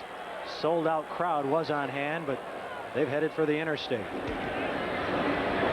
The Falcons continue to pound it on the ground with John Settle getting the call. It's nice to have Maurice Spencer up here at the booth with us this afternoon, wasn't it? Did a good job of helping us with the numbers and people and the defenses and all the things he did here this afternoon. We enjoyed it very much. Former cornerback for you with the New Orleans Saints. You know, one thing we have to mention too, Jim, is the fact that Jerry Glanville and his family really had a tough time this week. His wife Brenda was rushed to the hospital because of internal bleeding on Wednesday. She had to have some transfusions, and Jerry had to leave the field during practice, couldn't come back, gave her a blood transfusion. She's resting comfortably at home now, but she still has a long way to go, and we hope that she recovers quickly and the problem is resolved here very soon. Settle again on the carry. In fact, Robert Lyles and Mike Rozier, a pair of former Oilers under Glanville, donated their blood, did they not? Yes, they did. They wanted to. Whether they did or not, I don't know, very frankly, Jim, but they offered to. And it's going to be a happy ending to the season for Jerry Glanville, it would appear, after his team broke that 7-game losing streak last week against the Rams.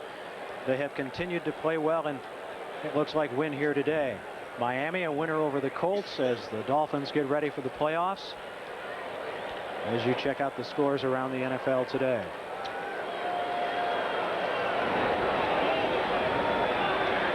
Fourth and 4. Settle will be stopped short by a host of Cowboys, and Dallas will have the football, but just 16 seconds remain, and now they must look to the Los Angeles Rams to provide a victory over the New Orleans Saints tomorrow night, a victory that they could not provide themselves here today over the Falcons to gain the NFC playoffs as the final wild card team. They won't run another play.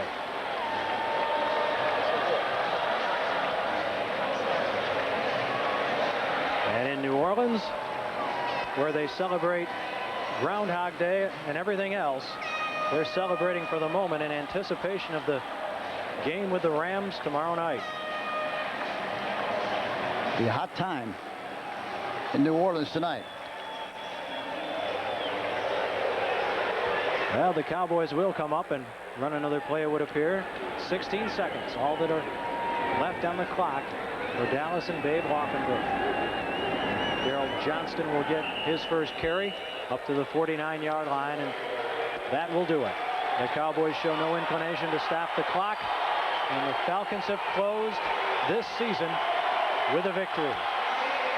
Jimmy Johnson and Jerry Glanville bid goodbye for another season. So for Hank Stram and Leslie Visser, this is Jim Henderson saying so long from Atlanta Fulton County Stadium, where our final score is the Atlanta Falcons 26 and the Dallas Cowboys 7. Stay tuned for game 2 of our doubleheader, as most of you will see the Detroit Lions meeting the Seattle Seahawks. Tomorrow at 2:30 Eastern, CBS Sports presents the John Hancock Bowl. The USC Trojans will battle the Michigan State Spartans live from El Paso, Texas. Then on New Year's Day, CBS Sports presents the 55th Mobile Cotton Bowl Classic live from Dallas at 1:30 Eastern. 4th-ranked Miami clashes with 3rd-ranked Texas.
Our coverage will continue after this message from your local station. You're watching the NFL on CBS.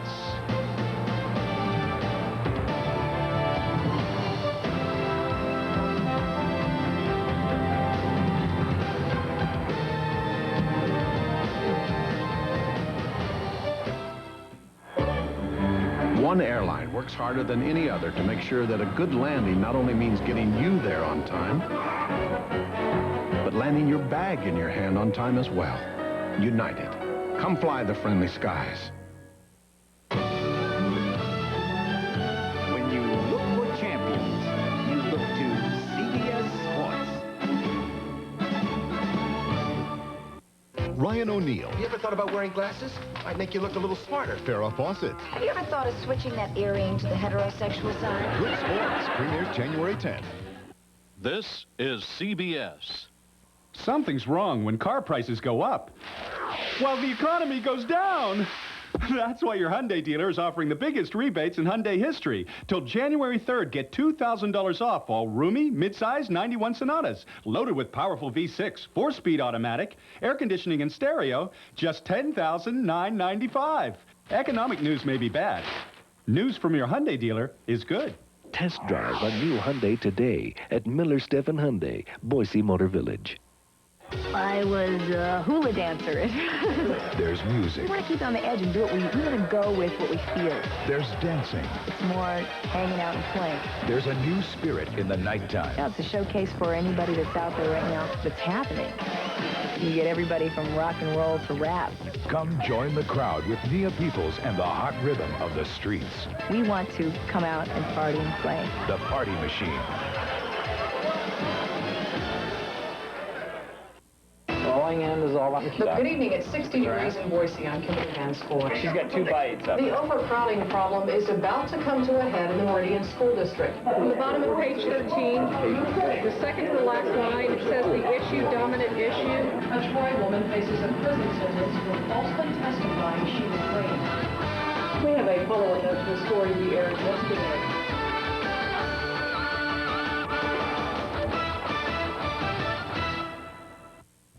Matt Biondi, Eyewitness News.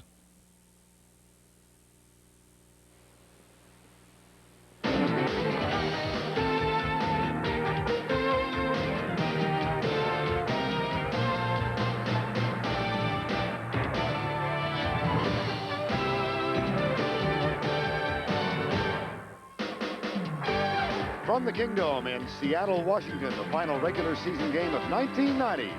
The Detroit Lions against the Seattle Seahawks.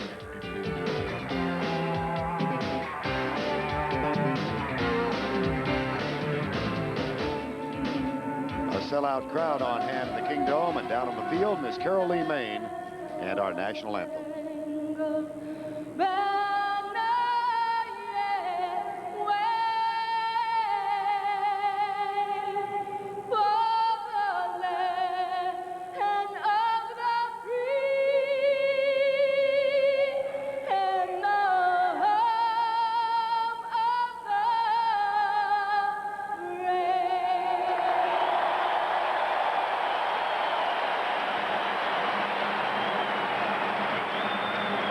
$64,000 on hand, and good afternoon, everybody. I'm Vern Lundquist, sitting in once again for Pat Summerall, who continues his recuperation at his home in Florida. I spoke with Pat this morning, and he's getting along just fine. The Seattle Seahawks on a roll at the end of the season. They can still make the playoffs, and here's how. They must beat Detroit this afternoon, then sit back and hope that Pittsburgh defeats Houston in the final regular season game of this Sunday, this evening. I'm joined again by John Madden. John, we know what Seattle has to do to get in. How do they go about it? Well, you know, like Chuck Knox says, we can't worry about what someone else has to do. We have to approach this game like it's a playoff game, like it's a championship game, and that's what they're going to do. Now, what they have to do is control the ball on offense and score, and then keep Detroit off the field, because that's the thing that they're worried about. Now, they're going to have some problems there. They're going to have some problems with this guy here, Barry Sanders. He's going for the rushing record. So what Seattle's going to do is they have 7 linebackers that are injured. So they're only going to play 1 linebacker, 6 defensive backs, and 4 linemen, and try and stop Barry Sanders. Now, to me, that's the key to the whole game. If they can move the ball on offense and control Barry Sanders by keeping him to under 100 yards, I think they have a shot. Well, Barry Sanders doesn't need many yards to gain that rushing title.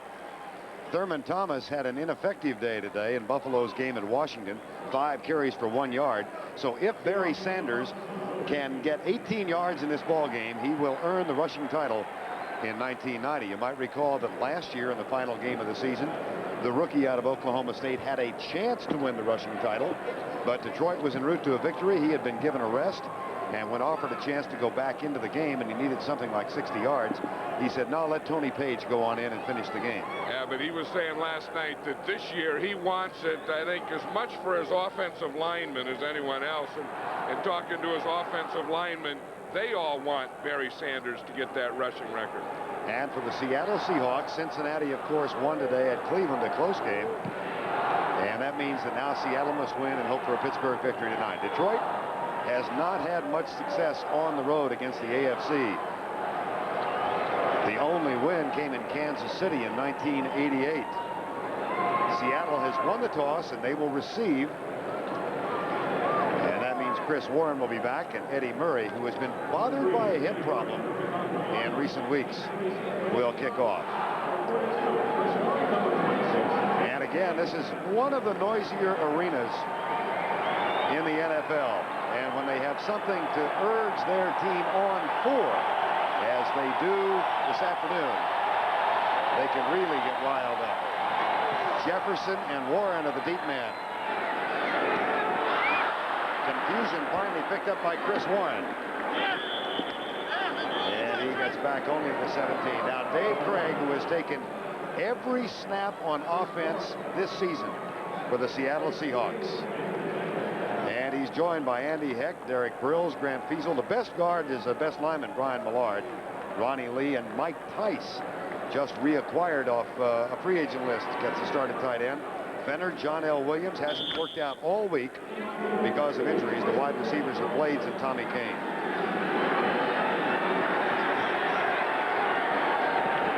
First down at 10 from the 17, 18. John L. Williams to the 33-yard line. Tackled by William White. Defensively, Ferguson. Lawrence Pete starts for Jerry Ball, out with a bad leg, not even suited up. Dan Owens also up front. Jameson, Spielman, Jones, and Kofor the linebackers. And the secondary, Ray Crockett and Leroy Irvin on the corners. Benny Blades and William White are the safeties. Paul Scansey has come into the lineup now. John L. Williams did not even work out yesterday in a light practice on Saturday. And something of a surprise to see him starting today. Derek Fenner gets this handoff. He's across the 37-yard line. Yeah, as you were saying, Vern, John L. Williams has bad ribs and didn't practice all week, including yesterday. And I think when you come to the last game of the season and you're a guy like John L. Williams, who is a proven tough guy in this league, that there's nothing that's going to keep you out of this one. I even had the feeling when he wasn't practicing yesterday, yeah, he's not practicing, but he'll be there today. And he has carried once for a first down. It's second down and 6 right now. Derek Fenner darts to the outside, runs into George Jameson, who didn't even know that Fenner was there. Jameson had his back to him, and he's giving credit for a tackle of a loss of 1 yard. Yeah, but the thing that Jameson did on that is he got penetration, and even though he got spun around, he got off his axis a little. At least he was in the backfield, and then Fenner had no one to run. Watch him from the left side, 58. You see, by getting across the line, you see, by getting up there, even though he spun around, he was 3 yards in the Seahawk backfield. On 3rd and 7 now. 4 wide receivers set for Seattle. They load up the left side. 4-man rush. Craig finds Chadwick, who drops the ball. Jeff Chadwick, a former Detroit Lion, got some headlines this week when Wayne Fonts indicated he had dropped Jeff Chadwick from the team because he dropped his passes. That's right, and Chadwick said he couldn't believe that Wayne Fonts would say that about him. And then the first pass that's thrown to him on a big 3rd down play, he drops it here today against his old teammates. That'll bring on Rick Donnelly. And Mel Gray, a Pro Bowl kick returner for the Detroit Lions, waits at the 20.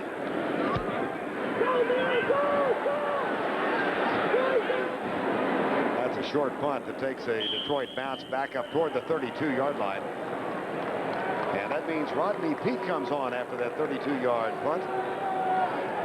Rodney will operate the run and shoot with Lomas Brown, Andelsek, Glover, Dallafour, and Harvey Salem up front. Barry Sanders, the running back, and the wide receivers Clark Johnson, Jeff Campbell, and Mike Farr. Rodney Peete, only 7 interceptions this season. And Wayne Font says of him, he has developed a bigger arm. He has gained in strength in 1990 from 1989. 1st and 10.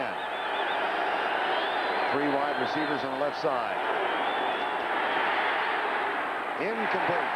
Intended for Richard Johnson. Now, as John said at the outset, Seattle is going to line up with 6 defensive backs today. They'll have Green, Nash, Bryan, and Woods as the 4 down linemen.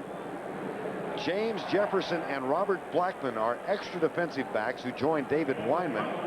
And then the 4 normal defensive backs are Harper and Hunter, Gene Robinson, and Nesby Glasgow, the safeties. Not an unusual defensive alignment against the run and shoot. And the Seattle team faced Houston a month ago, and they held the run and shoot Houston offense to 276 yards. See how that helps them prepare for Detroit. Play fake. Peete fires it short.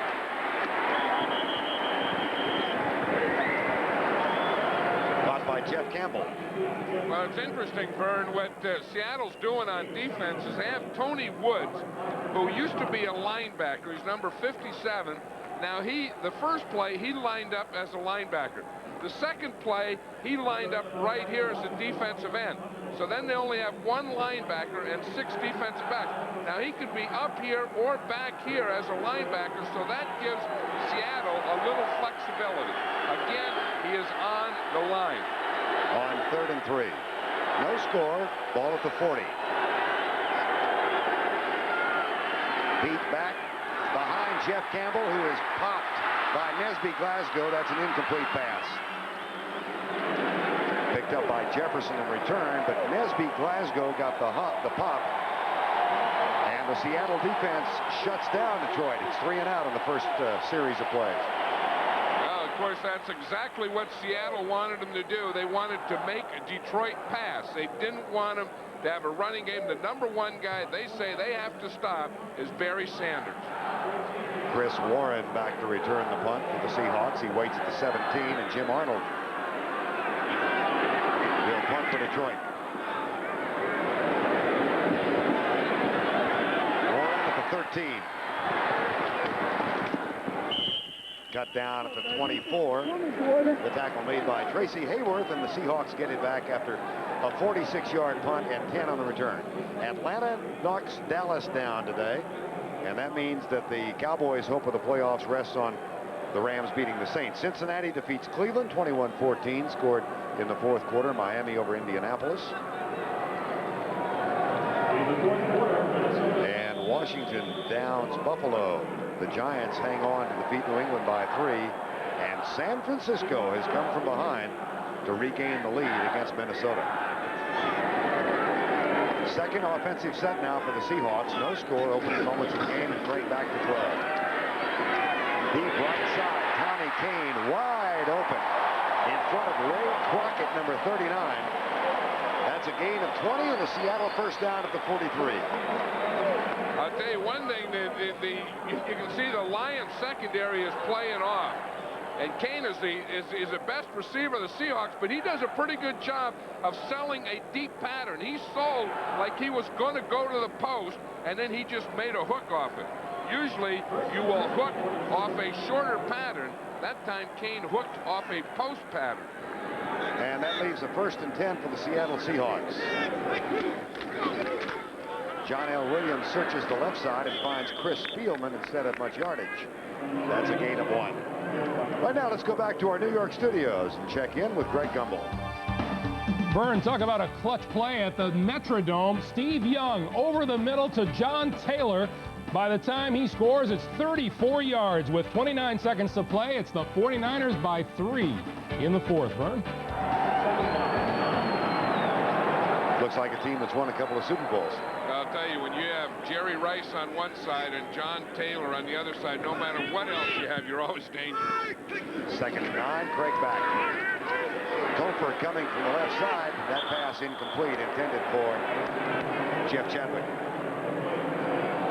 Lomas Brown is going to the Pro Bowl, and Kevin Glover, the center, on the sideline. They're talking about what Seattle is doing on defense. They were talking about, see, at first they gave him 2 linebackers, and then they gave him the 1 linebacker look with a 6 defensive back. So he's showing what they did on first down and what they did on second and third down.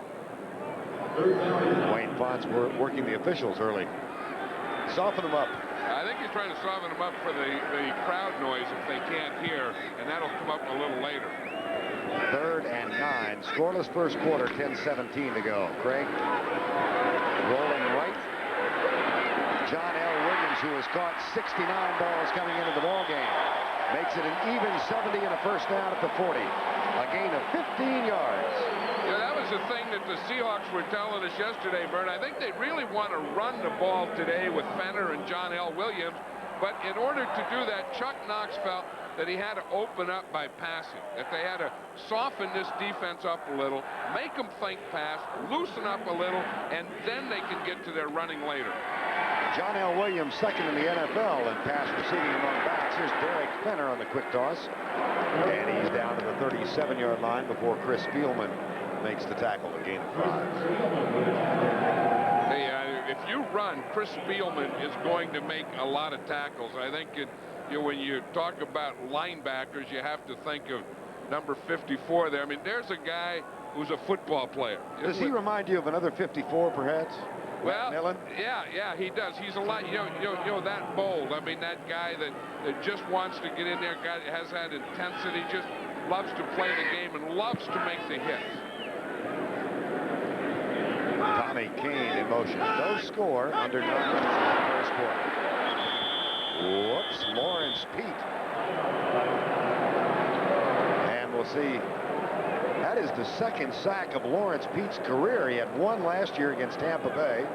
And, of course, playing behind Jerry Ball doesn't get that much chance to play. I know, but when you have that weight and you get it going forward like that, that's like a jailbreak, an avalanche on that quarterback, and it's a one-man gang. Jerry Ball, as we said, he is not suited up today, bothered by a leg problem. Defense, So number wipe out the 96, sack. 5-yard penalty. Repeat the down. Yeah. Second down. Poor old Pete gets his first sack of his life, and the guy's offside. I thought he looked pretty good to me. I thought he was moving with the ball. There's Jerry Ball there. Going to the Pro Bowl again, as they say, one of the best nose tackles in football. Then someone was saying, when this Pete plays, they don't lose a lot at that position. 2nd and 1. 8:40 to go first quarter. Fenner should have the first down inside the 30. That's a gain of 3. Lawrence Pete and Victor Jones a part of the tackle. Lawrence Pete is a tough guy to move because he's not tall, and they got that low center of gravity and a base, and they're tough to get any movement on. And if you don't get any movement on the nose tackle, then you're not going to do a lot of running in there. But how would you like to be the center and come up there? Look at the arms that guy's packing in there. And the guy says, okay, knock that nose tackle off the line. I said, what do you mean knock him off? How am I going to knock him off anything, that guy? Well, and they refer to Grant Fiesel, the Seahawks center, as a finesse center. Here's Craig back with time. Fires the ball to the 25-yard line. The catch made by Brian Blades in front of his brother Ben. One that they've been waiting for all week. What's going to happen when Brian Blades runs into Benny Blades? Benny Blades says, I'm not going to take it easy on him. And a matter of harder than I normally would. Said the last time he hit him, they were playing, they both played in college together in a spring game. And he hit his brother a good lick, and his mother told him, don't ever do that again. His mom and dad are here, Fred and Rosa Blades, along with 12 other family members. Second time the two have played against each other. Here's John L. Williams. Has a crack and slices through inside the 20 to the 18. And Lawrence Pete makes the tackle after the gain of 5. Yeah, but I think Benny Blades did take him down a little extra tough. I mean, he gave him a little flop there at the end. And, you know, the funny thing about it is he's going to stay out here. This is the last game for Detroit. They're out of it. He's going to stay out here, and he's going to stay here with Brian. He's going to live with him. So he says he hopes that after this game that, you know, of course, they win, and he hopes he still has a place to stay. 1st and 10, no score, 6:25 to go. Quarter number 1 from the Kingdom. Blitz is coming. Fenner goes left. Cuts inside the 15 to the 14-yard line. That's a gain of 4 for Derek Fenner, who's had a very solid season replacing Kurt Warner in the backfield. I think that's what the Seahawks needed, because with Chuck Knox, they are a running team, and this is a heck of a drive. I mean, I think this is the type of thing that they're looking for, you know, to mix up pass and run, fullback, halfback, you know, bootleg, move. They've had great mixture on this drive. And they have a 2nd and 6 now, under 6 minutes to go. Scoreless first quarter, and they go with 4 wide receivers. Chadwick breaks out way wide to the right. There are 3 to the left side.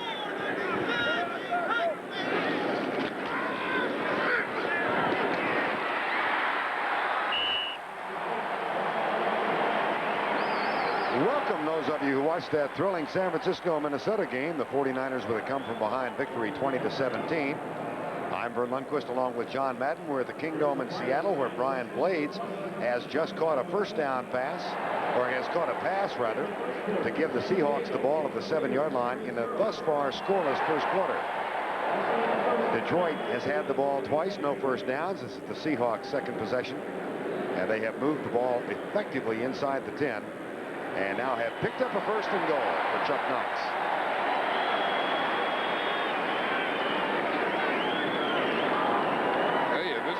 This drive has been 6 runs and 4 passes, and it's been a pretty good drive. We were talking about the mixture of it and good length, and now this is the thing that David Craig was talking about yesterday. Not only having drives, but being able to get the touchdown when we get down there. Tommy Kane in motion. John Williams cracks at right guard. Goes over the block of Brian Millard. John L. Williams did not practice at all this week, bothered by a rib injury, and it was a question mark until just before the game. Said, let me have a shot. I want to go for it.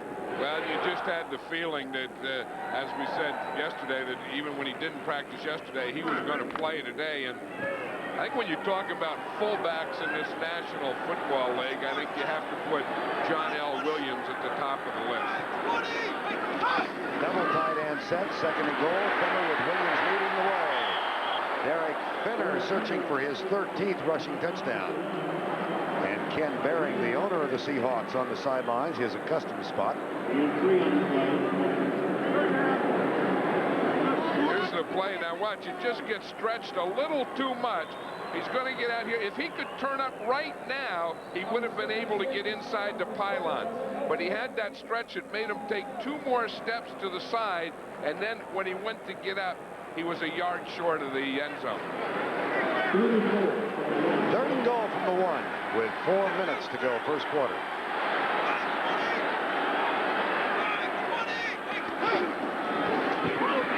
Fenner.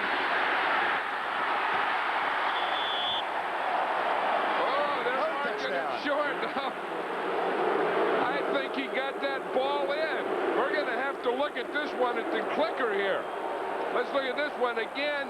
The rule is, does the ball break the plane? We can look at it right here, and they're going to say that he was down before the ball break the plane. Watch his left elbow hit. See the left elbow hit there?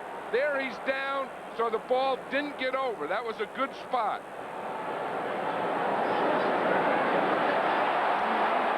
Chuck Knox says we'll go for it. 4th and goal, that much. I bet they run to the right. That's where the strongest part of their offensive line is. They're 5 of 6 on 4th downs this year. Make it 6 of 7 and make the score 6-zip. And for Derek Fenner, his 13th rushing touchdown of 1990. A young man who has overcome a ton of personal problems. He got behind Brian Millard. Watch the movement there. Good movement. He got by the dive, and then he just dove over, and there wasn't going to be any doubt about that one. This is a Seattle team that lost its first 3 games of the season. But they have won 4 of their last 5. And if they win today and Pittsburgh defeats Houston, the Seahawks will be in the wild card chase.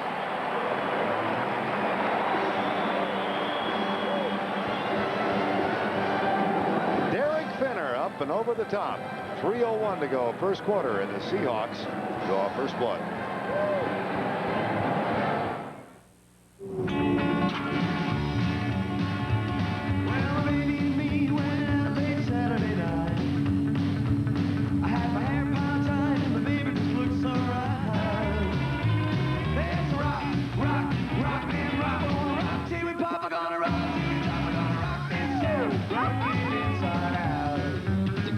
Roll with the clean, fresh taste of Bud Light.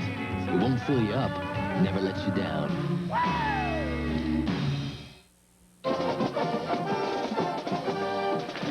Thanks, guys.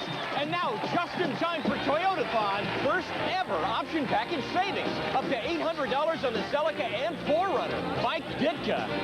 It's big news here, Squire. A lot of people will cash in on this one. Altogether, I saved about $2,100 on my Celica. Wow, great deals and a big selection make this the sales event of the year.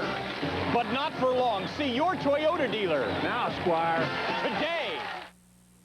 When you're all stuffed up and use an ordinary nasal spray, it drips into your tissue where it can't help you breathe. But not Sinex Ultrafine Mist. Its medicine stays where you need it, so you can breathe the way you want to. We don't drip down, we clear up.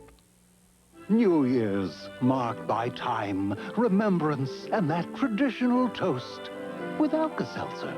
Fast relief of heartburn with a headache from bidding the year too fond a farewell. Alka-Seltzer, the other holiday tradition. 7-0 Seattle. Derek Finner gets the touchdown on 4th down from a yard out. And a most impressive drive for the Seahawks, second time they had the ball. 76 yards in 14 plays, and well, they wanted to control the ball, John. They've done it. I'll tell you, Seattle's had the ball 11 minutes and 9 seconds. Detroit has had the ball 50 seconds. Bill Gray. Excellent. Downfield coverage on the kickoff. A 10-yard return. Donald Miller makes the tackle.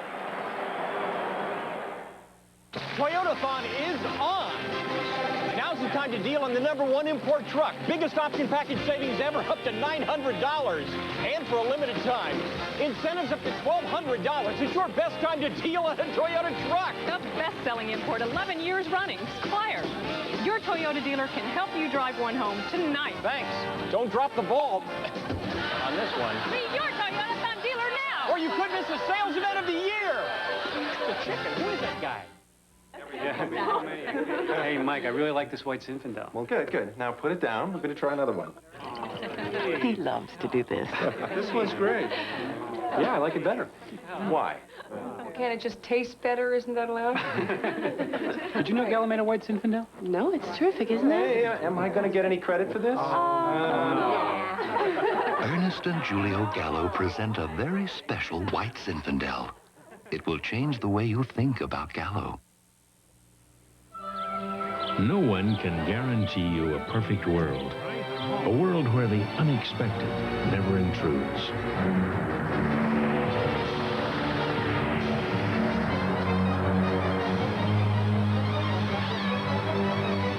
But some of us know we'll be taken care of quickly and compassionately.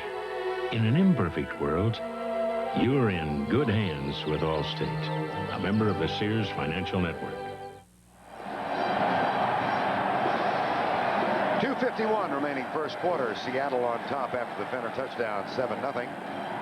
In the background, the wave is going on. The wave started in Seattle.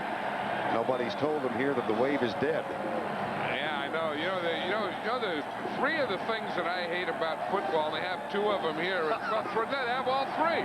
Artificial turf, dome stadium, and the wave. They got the whole Quinella. need to get out of Dodge.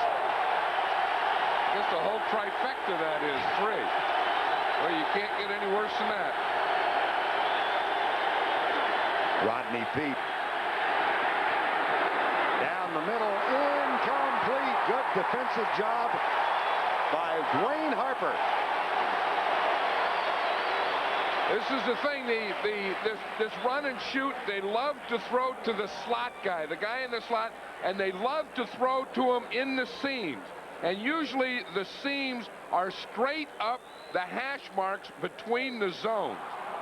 That was pretty good defense. The ball and the defender and everything arrived about the same time. But they have yet to run the ball to Barry Sanders. Sanders again needs 18 yards to claim the NFL rushing title. Here's Barry Sanders for the first time. And the Seahawks are loaded up against the run. That's a gain of 2. Well, that was the thing that every player we talked to yesterday, whether he was a defensive lineman or a linebacker or a defensive back or a coach or the janitor or whatever, they said, we're going to key on Barry Sanders. We have to stop Barry Sanders. And they all also say that this guy's the best running back in football. Some say ever. Has to prove that over the course of time. 3rd and 8. Peete, watch out.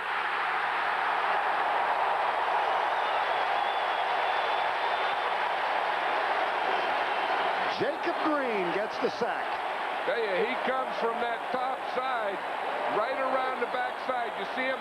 Rodney Peete is going to throw to his left. He's looking to the left all the way, so now his right becomes his backside, and he didn't feel or see Jacob Green coming. Jacob Green goes into double digits in sacks for the season. He's now got 10.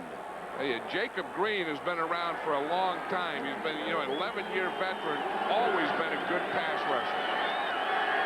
Jim Arnold will punt. Lions still looking for their first down. That's a good one. Chris Warren at the 41. Gets a clearing block and is flying down the sideline. Nesby Glasgow with the block, and it may have been an illegal block. We'll see if it's number 22. There were so many good blocks on that play, Vern, that there had to be a flag. And they just looked like ducks going down, and they'll go boom, boom, boom, boom. The Detroit guys that was going down the sideline, you just think there had to be a penalty with that many blocks. Here's Dick Hanpak. Illegal block on a return, number 84, 10-yard penalty, first down. I'll tell you, they got some good blocks right here. Those are the blocks that will form the line. And when you see them going down like that, you know something's going to happen. Watch, boom, there's one, there's one, there's one right there. They were just picking those guys off. And the one we did not see was the one they ruled illegal. Seattle has the ball in the lead.